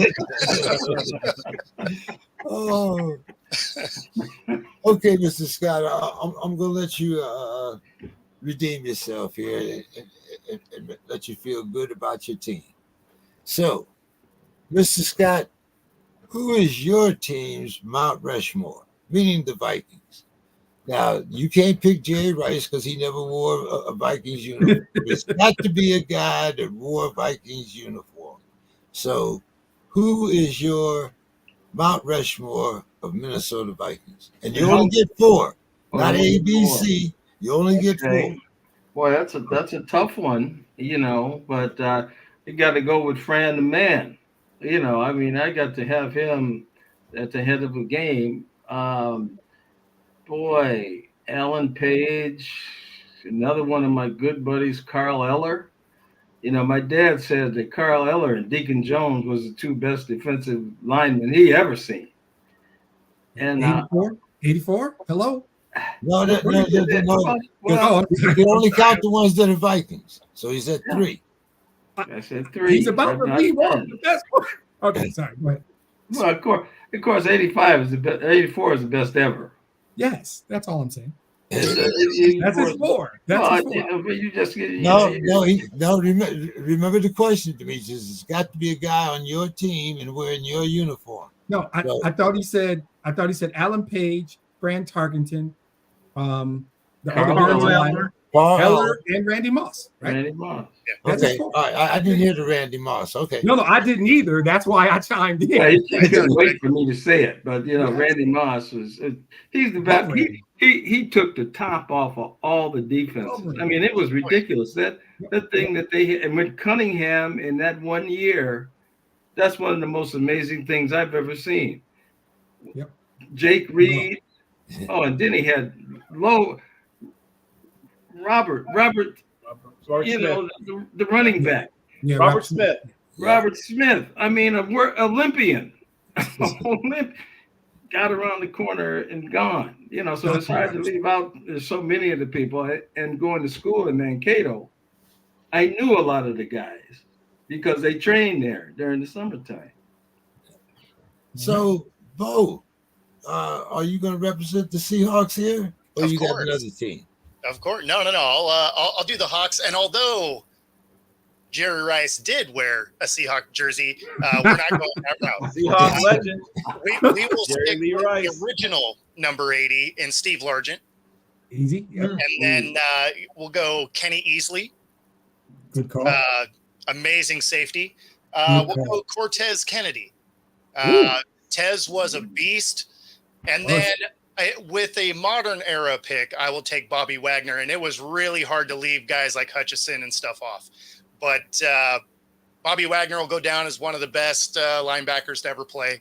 So, that was a good modern era to drop in there. All right. 4 is tough. You got Adrian Peterson. Yeah. He stopped by. Tio wore a Seahawk jersey for a second. There's a lot of guys that came and got a coffee in Seattle. that was all they did. Yeah. That's why I said 4, because I know 4. We can all get 5, maybe 7, right off the top of our heads. But okay, come on, Demetrius. I know you got some lines here. Of course. So the easy ones are Barry and Calvin. I don't know if anybody can debate those two. If you don't know, Google Dick Night Train Lane. Woo! Right? And I did my own podcast with his son. And it is, by everybody's account, the best podcast I've done in 6 years. Dick Night Train Lane. I could do 30 minutes. I won't. I will say Google him, look at his stats from interceptions, and then he became an executive for the team, first Black executive. Night Train Lane, big deal. He's there. He was actually easy for me. I got the first 3 without really flinching. Then I had to work. But then I just said, forget it. Matthew Stafford deserves to be there. He just does. And so it's Night Train and Stafford with Barry and Calvin. And I left off some great ones. We're not doing mention. Stafford over Bobby Lane. Over Stafford Alex over Bobby Lane. That's tough. But This is his four now on his team. So Lombardi. there's other guys, Dick LeBeau, and I could do honorable mentions, but I'm not. It was a tough choice, but I went with Matt. That's exactly why I put it there. No ABCs, no. I could run down 5 more who got thought about, but Stafford got. I got to jump off, guys. All right, Bo. Enjoy Bo, the rest of your night. give us your final thoughts there, Bo. So final thoughts, just supporting our local 15U NFL flag team. They are going to be headed to Canton, Ohio next weekend to play in the flag football championship. So pretty cool. A buddy of mine's one of the coaches there. Pretty awesome. So hopefully they show out. All right. Good seeing you, Bo. Good seeing you, man. Peace, gentlemen. All right. Have a good one, Bo. Thank you. Okay. My four. I'm going to go with me and Joe Green, Jack Lambert, Lynn Swan, and Troy Polamalu. It kind of helps that I can go see Troy almost any day of the week out here in San Diego. So nice. But so that's my. David's doing the Steelers too, right? Yeah. I'm curious to see if they're different. Yeah. So Dave, what are you for? All right, I do a Steelers top all-time 500 that I update every year. Nice. So I got 500 to choose from, but I went, number one with Joe Green because he changed the franchise. And it wasn't about winning; it was about hating to lose. That's what drove Joe Green, and that went right into the franchise. And then Franco Harris with the immaculate reception, their first playoff win ever. So I would have Franco, Joe Green. And then I skipped the 70s. I mean, there's a lot of guys, but then I started to come to the modern era. I skipped over Rod Woodson. I mean, he was great player. Tremendous. It was hard to choose between Troy and Rod. Yeah. Oh, yeah. But I couldn't leave off Mel Blount. Because, again, he was a rule changer, just like Night Train Lane. Night Train Lane, I mean, they had to change the rules because they brought in face masks in order to protect the players. And he thought, well, hey, that's a nice handhold. That's a nice handle because it wasn't against the rules. He caused changes to the game from his play, Night Train Lane. Well, so did Mel Blount. Yeah. And so I have Mel Blount on there. And then for number 4, I went with Troy, but there's a Crazy Horse monument. And so, hey, Demetrius would have appreciated diversity and equity. We have to have our Crazy Horse monument. Exactly. I went with James Harrison. And the reason I went with James Harrison is because I think, number one, they changed the rules because of him. But number 2 is he was the author of, to me, the greatest play hands down in Super Bowl history with that 100-yard pick six. And he was supposed to rush on that play. Right. He opted not to rush. He created that play. And the whole team, there was some great blocking, and there's a whole story behind that. But, I mean, his effort on that play. And to me, he's what epitomized the Pittsburgh Steeler like Jack Lambert back in the day. So that's my Crazy Horse guy. So those are my choices. Cool. Gil, I didn't know if you want to go Steelers or who you want to go. Bears, yeah, Steelers? So since we're going through Steelers, I too will do Steelers, and I'm going to start with Jack Butler, who is sometimes forgotten amongst the greatest of the great Steelers. Great one. One of the greatest of all time. He was a 3-time first-team All-Pro. He was a second-team All-Pro once, 4-time Pro Bowler back when that really meant something. He led the league in interceptions in 1957. He ended up his career with 52, I believe, which at one point was in the top 3 historically. I think at the time he retired. He was one of the few great Steelers of his era, unfortunately. But he so many of the things he did, 865 return yards. He was tremendous after he got the ball in his hands. Bobby Dillon and he ended up tied. And Butler did it, I think, in 9 years. I think he had 52 interceptions in 9 years.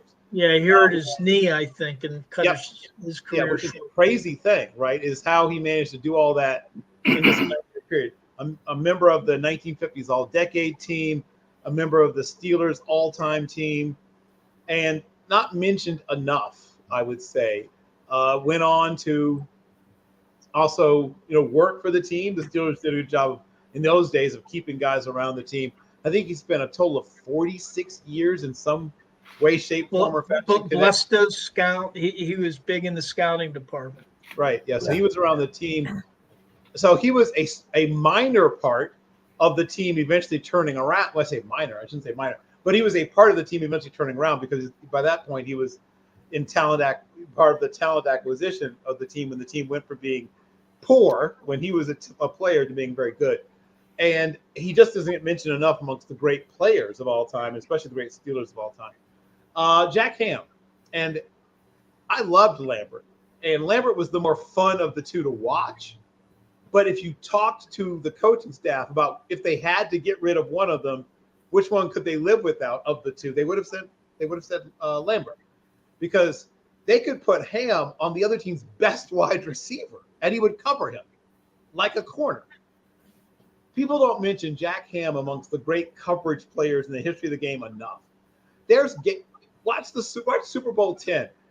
There's times he's running stride for stride with guys like Tony Hill and Golden Richards.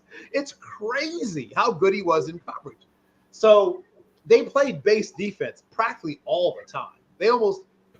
Tony Dungy, I think, by that point, Dungy was a coach, I think. But Tony Dungy had been their nickel at one point and actually led the league in interceptions one year. But they didn't, which is shocking because he didn't play that much. But their linebackers would just stay out there and cover. And so if you went 4 wide, okay, no big deal. I'm just going to run with your wide receiver all over the field. And they would just do it. That was the crazy. So Ham was the key to what they could do on coverage because he could cover like a cornerback and play the run like one of the best run-stopping linebackers. By law, you have to have Joe Green. If you don't have Joe Green, then you should just stop talking football forever. Let me see. So that's Butler. So now I have to decide between one of the quarterbacks and Polamalu. I personally prefer Polamalu, but somebody has to put a quarterback up there. So I'll do it. I'll throw Bradshaw up there. And this is ironic for me because I was very much sort of anti-Bradshaw early in his career. He used to just drive me crazy when I was a young fan. I was like, oh, please just don't do anything. Every time it's like, all you got to do is just. Oh, no. No. Come back, Bill. Middle of some good stuff. It took There him a you while. are. Got him back. It took him a while to eventually get the memo. To his credit, he closed out strong. And I recently watched the last game of his career, right? I recently watched that game. He was coming off of an elbow injury, and then he re-entered playing against the Jets when they had that great sack exchange defense. And he's coming off the elbow injury, and he probably comes back a little too soon. And he's playing well at first, like really well at first. And you see him blow the elbow back out and then try to go and continue to play, which didn't work out for him. But he went from being this, Farvian, only worse kind of character who would just tear your heart out with the worst timed interceptions at the, just when all you needed was just not to make a mistake, to, really one of the best quarterbacks in the league. And like I said, I'll be honest, there were times when I rooted for him to get benched early on. I used to watch, we play the Bengals, and the Bengals would be, nowhere close to us as a team. But I'd watch how efficient and smart their quarterback was and how hell for leather our quarterback was. Like, you don't have to do all that. We've got this team with the greatest defense I've ever seen. Just play simple football. But to his credit, he did right the ship. And like I said, the last 5 or so years of his career, even though he still would occasionally, do the high wire act, he played really well in big games down the stretch of his career. So I'm going to give As much as I love Troy Polamalu, I'm going to give it to Bradshaw for my last spot. That's a nice sport, Bill. Okay.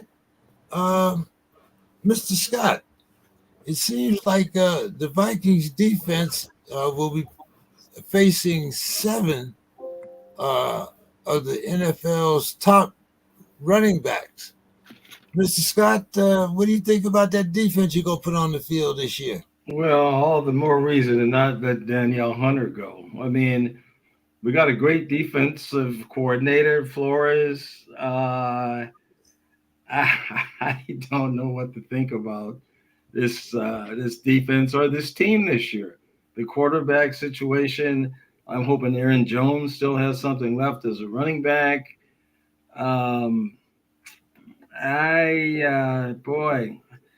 Hate to say it, Demetrius is, he's just sitting in a catbird seat right now, and I'm just waiting to see what's going to happen, and hopefully my mind will be changed. We'll see what happens. I'm not a Jared Goff fan at all. I think that's just a fluke, and so if the quarterback situation, if they can run the ball, but I just really don't know.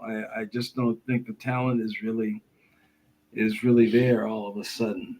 So I'm not, trepidation, and I'm not a homer like some people are on this show, no matter what, they'll bet on them no matter what, they don't care. They don't even have a team. They don't have no uniform, nothing. They still bet on them. So, I mean, it's called a segue, James. That's called a perfect segue is what that's called. So, Demetrius, is this the year Mr. Goff wins the MVP?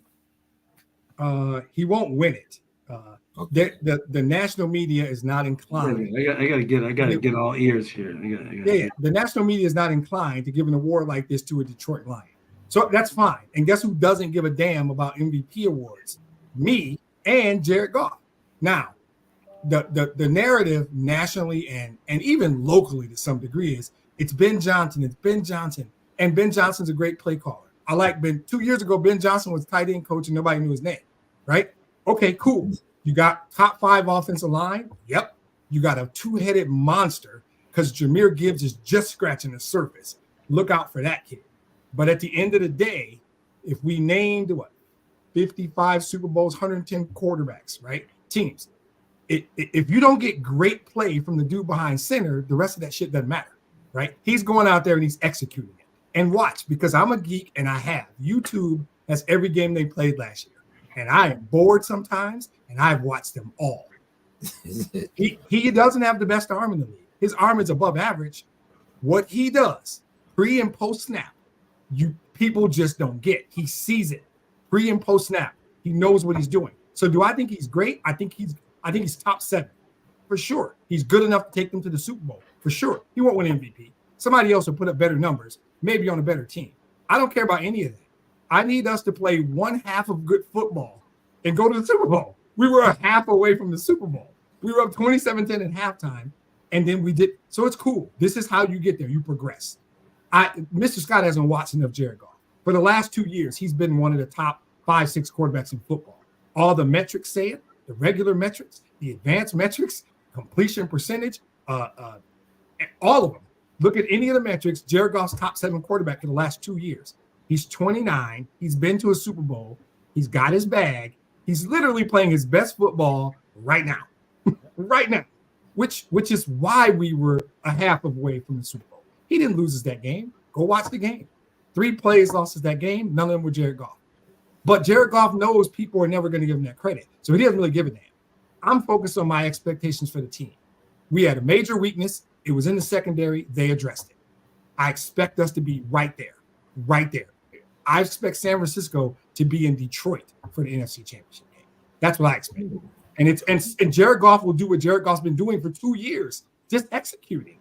Just execute. God forbid Jameson Williams figures it out. God, forget the homer crap. We're scary. I'm telling you, we're scary. We're really, really good. And I've said this years when I knew I didn't mean it. I knew I was talking shit. This is the first time ever I'm like, I'm not even talking trash. We might be the best team in the NFC. And I don't feel bad saying it. Jared Goff is a really, really, really good quarterback. And he is Definitely Bill Carroll's Hall of Very Good. He is a first ballot. Well, as Dave Hall of said Very earlier, Good. we are taping this, right? Yes. Dave, Yes. But yeah, He taped the episode 2 years ago when I said we're a year away, we're going to win the division, and we're going to. 2 years ago, I said it. It's back there. I'll go dig it up and bring it out. yeah, I have you no did. problem with anything I'm saying. And the Yes, metrics show it. Brad Holmes won What an Executive of the interesting Year. playback. I made What a an joke interesting 2 years playback ago that and said, was. Mrs. Holmes, clear off space on the mantle because Brad's bringing home a trophy. Nailed it. It's cool.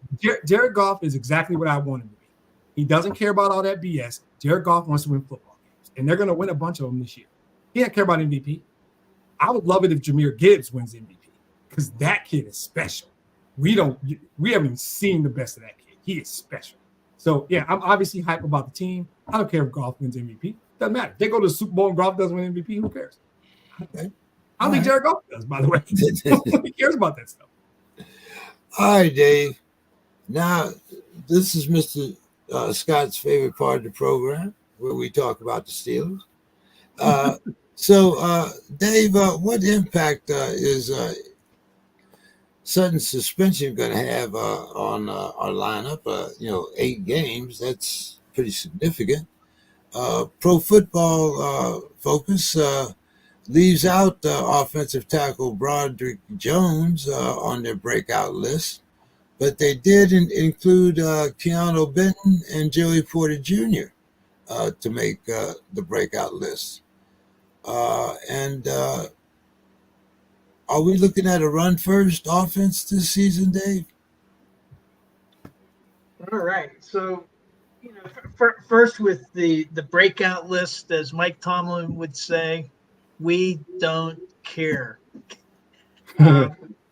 Broderick Jones, he's going to be switching positions. He's going to be moving from right tackle over to left tackle. And then Troy Fontenot, I believe, will end up playing right tackle with Dan Moore. Maybe Dan Moore will start the season there, but we'll see.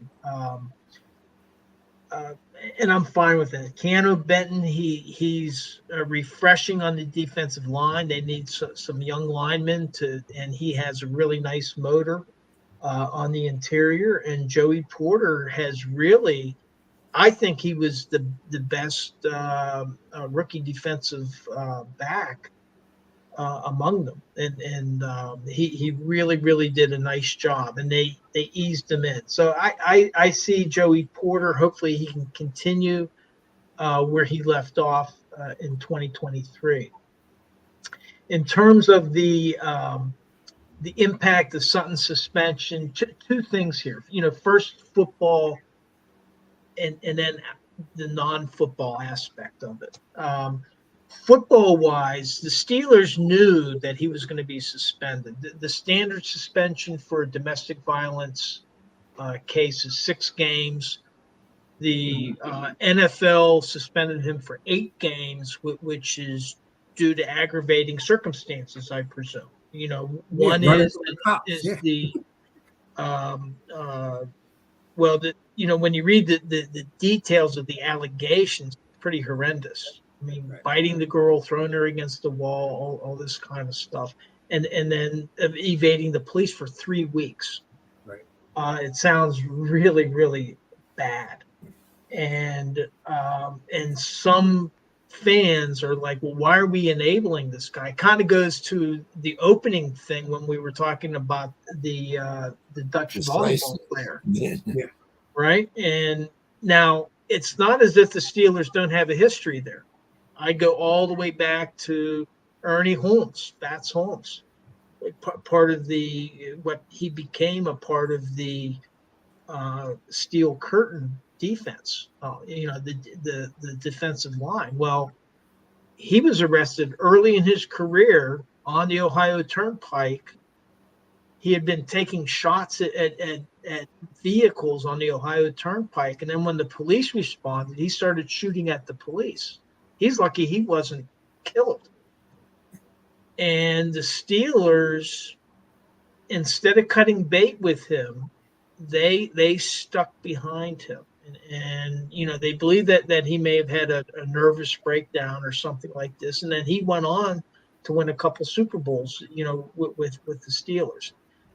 So something leads me to believe that Cam Sutton, there's something there where they feel that he's redeemable and they're giving him a chance. We'll see what happens.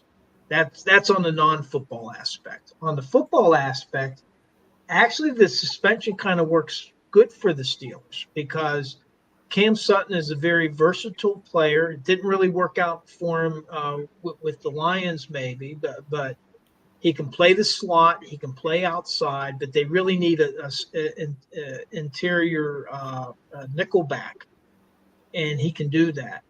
And the Steelers' schedule, the way it's lined up, all 6 of their division games are after like week 10. They have a really, really difficult second half of the season. They play the Ravens on a Saturday, and then 4 days later, they play the Chiefs on Christmas Day. I mean, they didn't get any favors from the schedulers. So in this sense, once he's going to be able to practice with the team through training camp, he can participate in the preseason games like Deshaun Watson. But then once the season starts, then he goes on a reserve list. And then he won't be eligible to come back until 2 weeks before, I think around October 14th, because he'll be eligible for reinstatement. It's not automatic, but he's eligible for reinstatement October 29th. So what that could mean is you could have a versatile veteran defensive back coming in right in the middle of the season, especially if the Steelers find that, they've had injuries in their secondary or people are underperforming. So I think it's a positive impact football-wise for the Steelers. In terms of the offense, run-first offense, Arthur Smith, and I wish Reggie was on here because he's probably intimately familiar with Arthur Smith, but he does not really use many 3 wide receiver sets, 11 personnel. He's more of a 12 and even 13 personnel, which means he's going to have the running backs involved more in the game and, importantly, the tight ends. So I see it not so much a run-first offense as a possession, let's control the ball type offense. And that should benefit Pat Freiermuth and hopefully maybe even get Darnell Washington involved into the offense. Pittsburgh has been very unsuccessful with their wide receiver or with their running back screens. They have not been able to do it the last 3 or 4 years.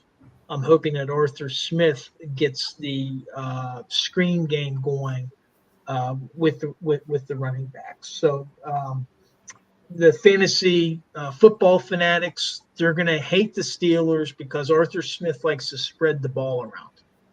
He doesn't he doesn't go with like the one running back or the one wide receiver. He likes to spread it around. But I think that could actually benefit the Steelers' offense this year. Okay. Final thoughts, Bill. Why don't we start with you?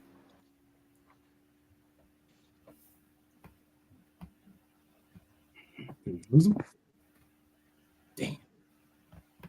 Bill. Can you hear me? Can you see me? We can hear you. There you go. There you go. You can hear me at least. Right. Okay. Well, this has been an interesting time, as I said, and from people who I guess learned about Reggie Jackson's early brush with the facts of what was going on in America at that time. Just a few weeks ago, we celebrated the 4th of July with all the sort of incumbent things to unpack if you're a Black American. And then to add to that, we have a tremendous air of uncertainty about a bunch of things in this nation. But certain things that are things that I always come back to and always sort of celebrate is that this is the birthday of several really, really, really vitally important people in the history of not just sports, but this nation, including the late, great Arthur Ashe. He shares his birthday with, amongst others, Sugar Ray Robinson and Dwight Dock Gooden.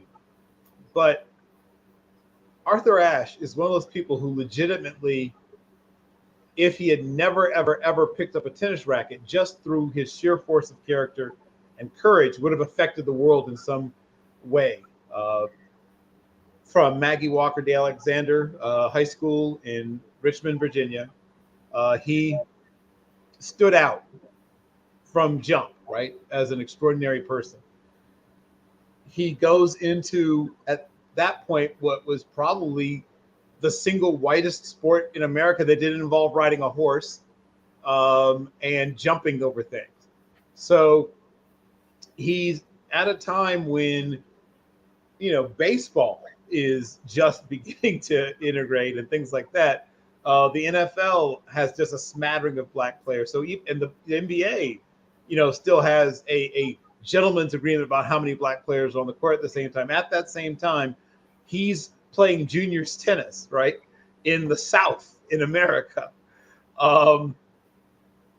It is difficult to explain the loneliness and isolation this teenager,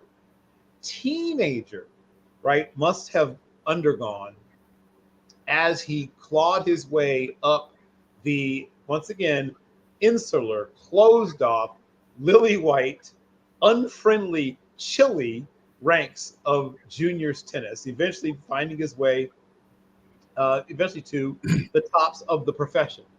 That he did this, and of course you talked about Thea Gibson also at other times, but that he did this with little to no external, he had internal support. His friends and family were very supportive, but the tennis establishment did him no favors. For those who don't know his story, please read it. He wrote a memoir, and it's fantastic. But he devotes his post-tennis life to improving the lives of others. Unfortunately, through a drug transfusion, contracts HIV and dies, unfortunately. He had so much to offer the world. While it would have been tragic under any circumstances, this man who had so much more to give and so much more to do, it made it especially tragic. But to the very end, he was trying to educate and grow and help other people. There should be an award given in sports, particularly, non-team sports, for extraordinary heroism and accomplishment. It should be called the Arthur Ashe Award. That there is not, to my knowledge, a national award with that name shows me something's gone very, very wrong.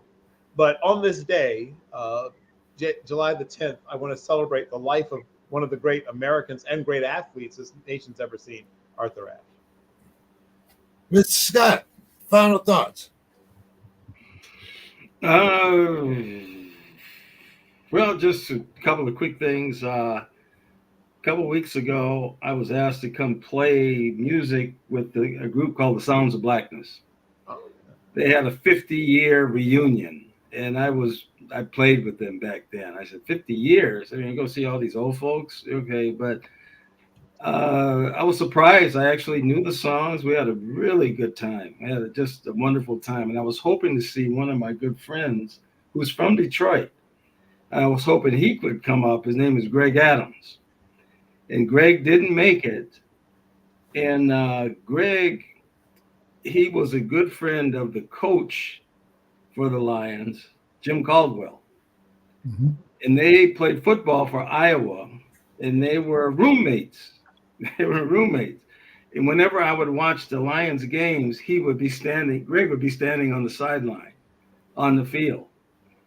And, thinking about that, I wanted to ask Demetrius, why did they get rid of Jim Caldwell? It seemed like he was doing a great job. You want a short answer, or I can extend it? Yeah, the short answer is this. They hired a guy from New England named Bob Quinn. Bob Quinn came over. Jim Caldwell went to the playoffs. He couldn't fire him the first year. They were coming off a playoff bid. He always had every intention of grabbing Matt Patricia or the OC, whose name escapes me. Bill, help me out. dude that went to the Raiders, failed twice. Josh McDaniels.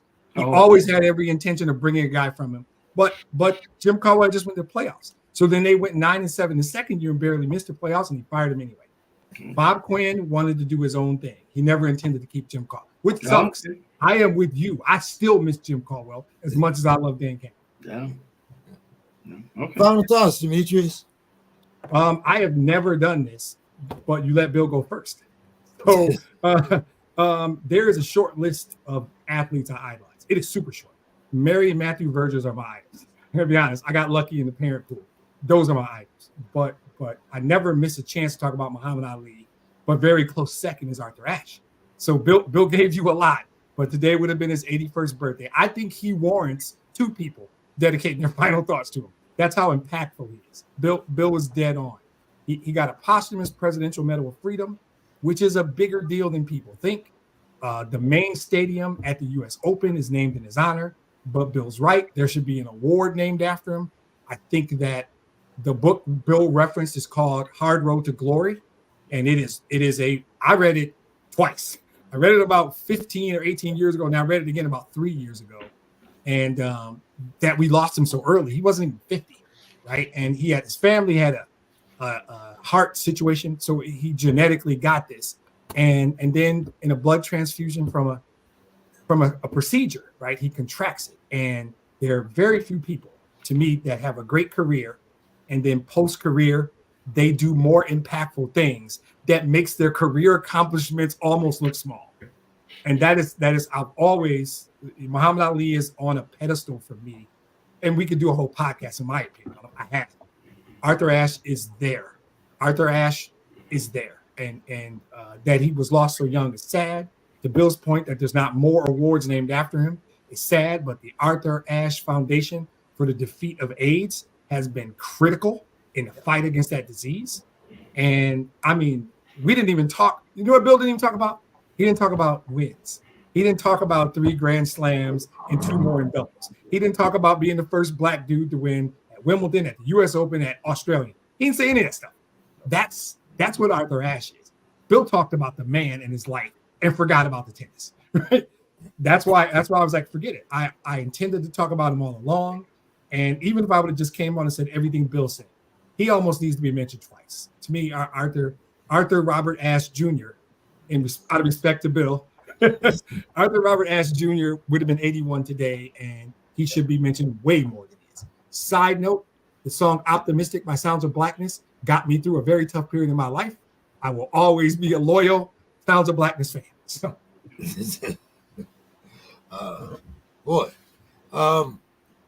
I got to, I really thought that there was an award named after Arthur Ashe. There is the ESPN. I'm not a fan of ESPN, but the ESPYs have an Arthur Ashe Courage Award. Yeah, okay. And that's meant for people that have contributions that transcend sports. Exactly. And I think that Bill and Demetrius just described somebody that embodies that. Yep. That his body of work actually went beyond just sports and Why are they not? Whatever. That's a whole other show. Yeah, I thought I had heard of one, but I wasn't really sure. Yeah. But I'm glad You're right. I missed. Yeah. So Dave, take us home.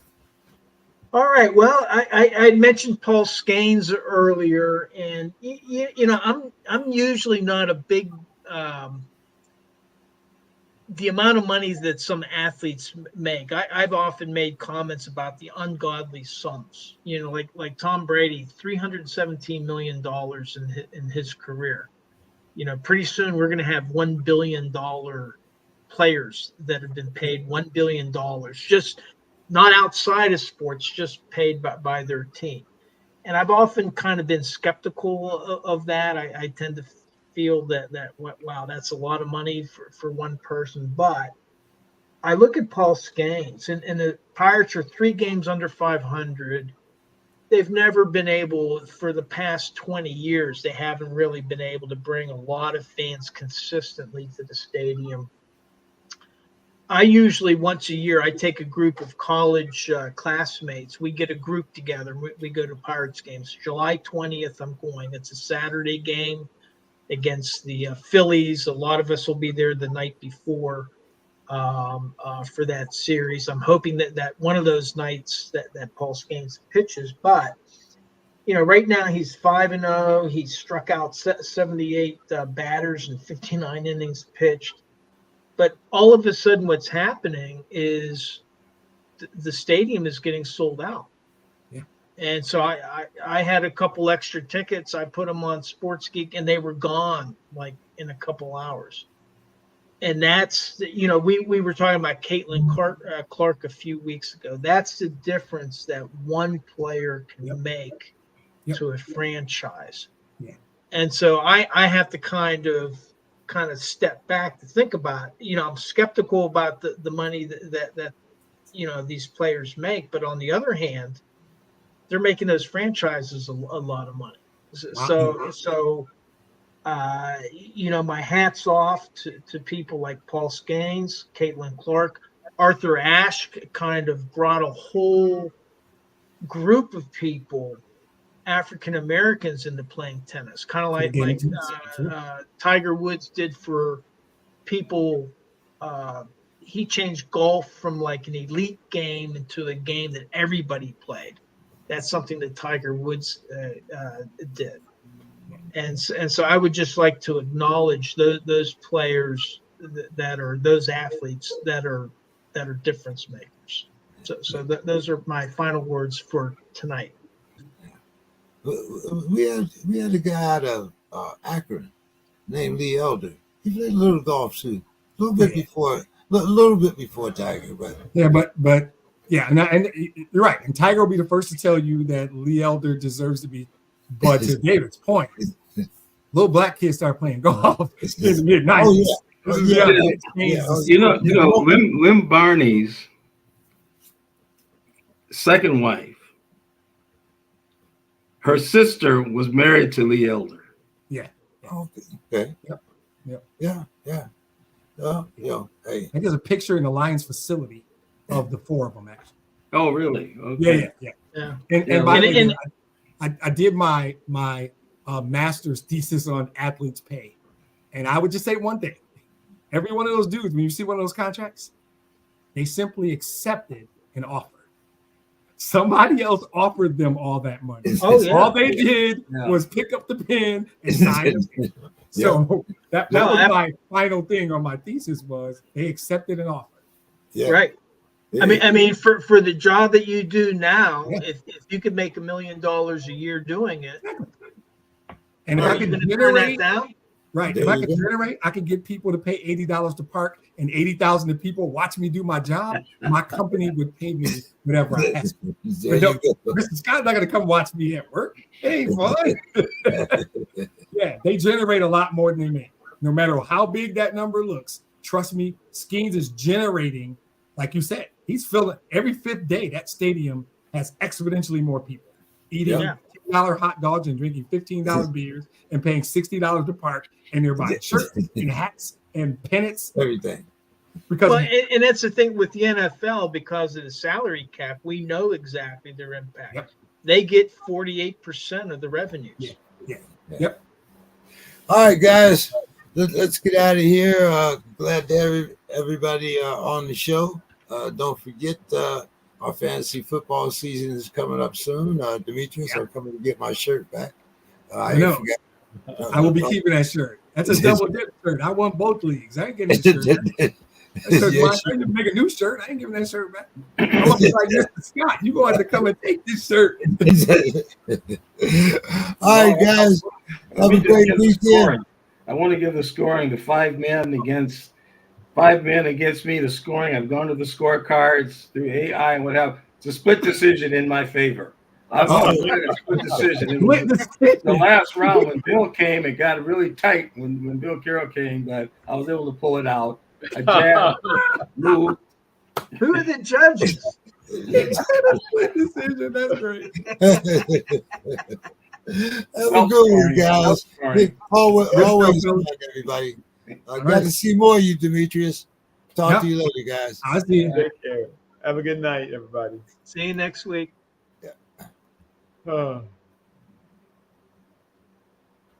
Yeah. Are we allowed to get a chance to look at the scoring on these cards before? Well, next time, I guess. I would like to see the scoring. I think the guy that came in fourth in the hot dog series this year has the official scorecards, and right now we're not privy, so we'll see. Got it. But have a good night, guys. Good night, everybody. Yeah. Take So care. you next week you'll be here, Dave, but the week after you'll be gone. Yeah, and it'll be like for probably 4 weeks. Oh, okay. Because I'm going to be at training camp, and then we're going to have a nightly town hall during training camp.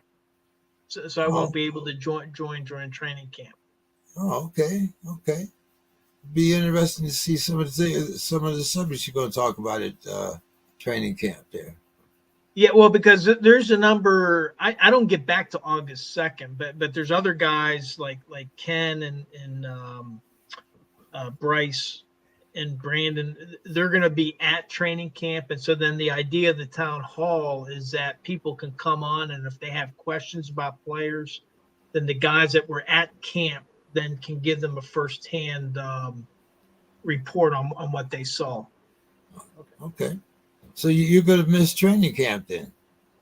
Well, I'm going up the 7th and the 8th, which is right before their first preseason game. So I'll see them practice on a Wednesday and Thursday, and then I'm going to catch a Pirates game, and then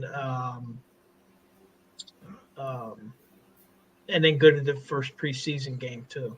Yeah. So I'm only going to. I think there's 16 public sessions. Yeah. 16 public training sessions, and I'm only going to be able to see 2 of them. All right. Well, hey, have a good trip, and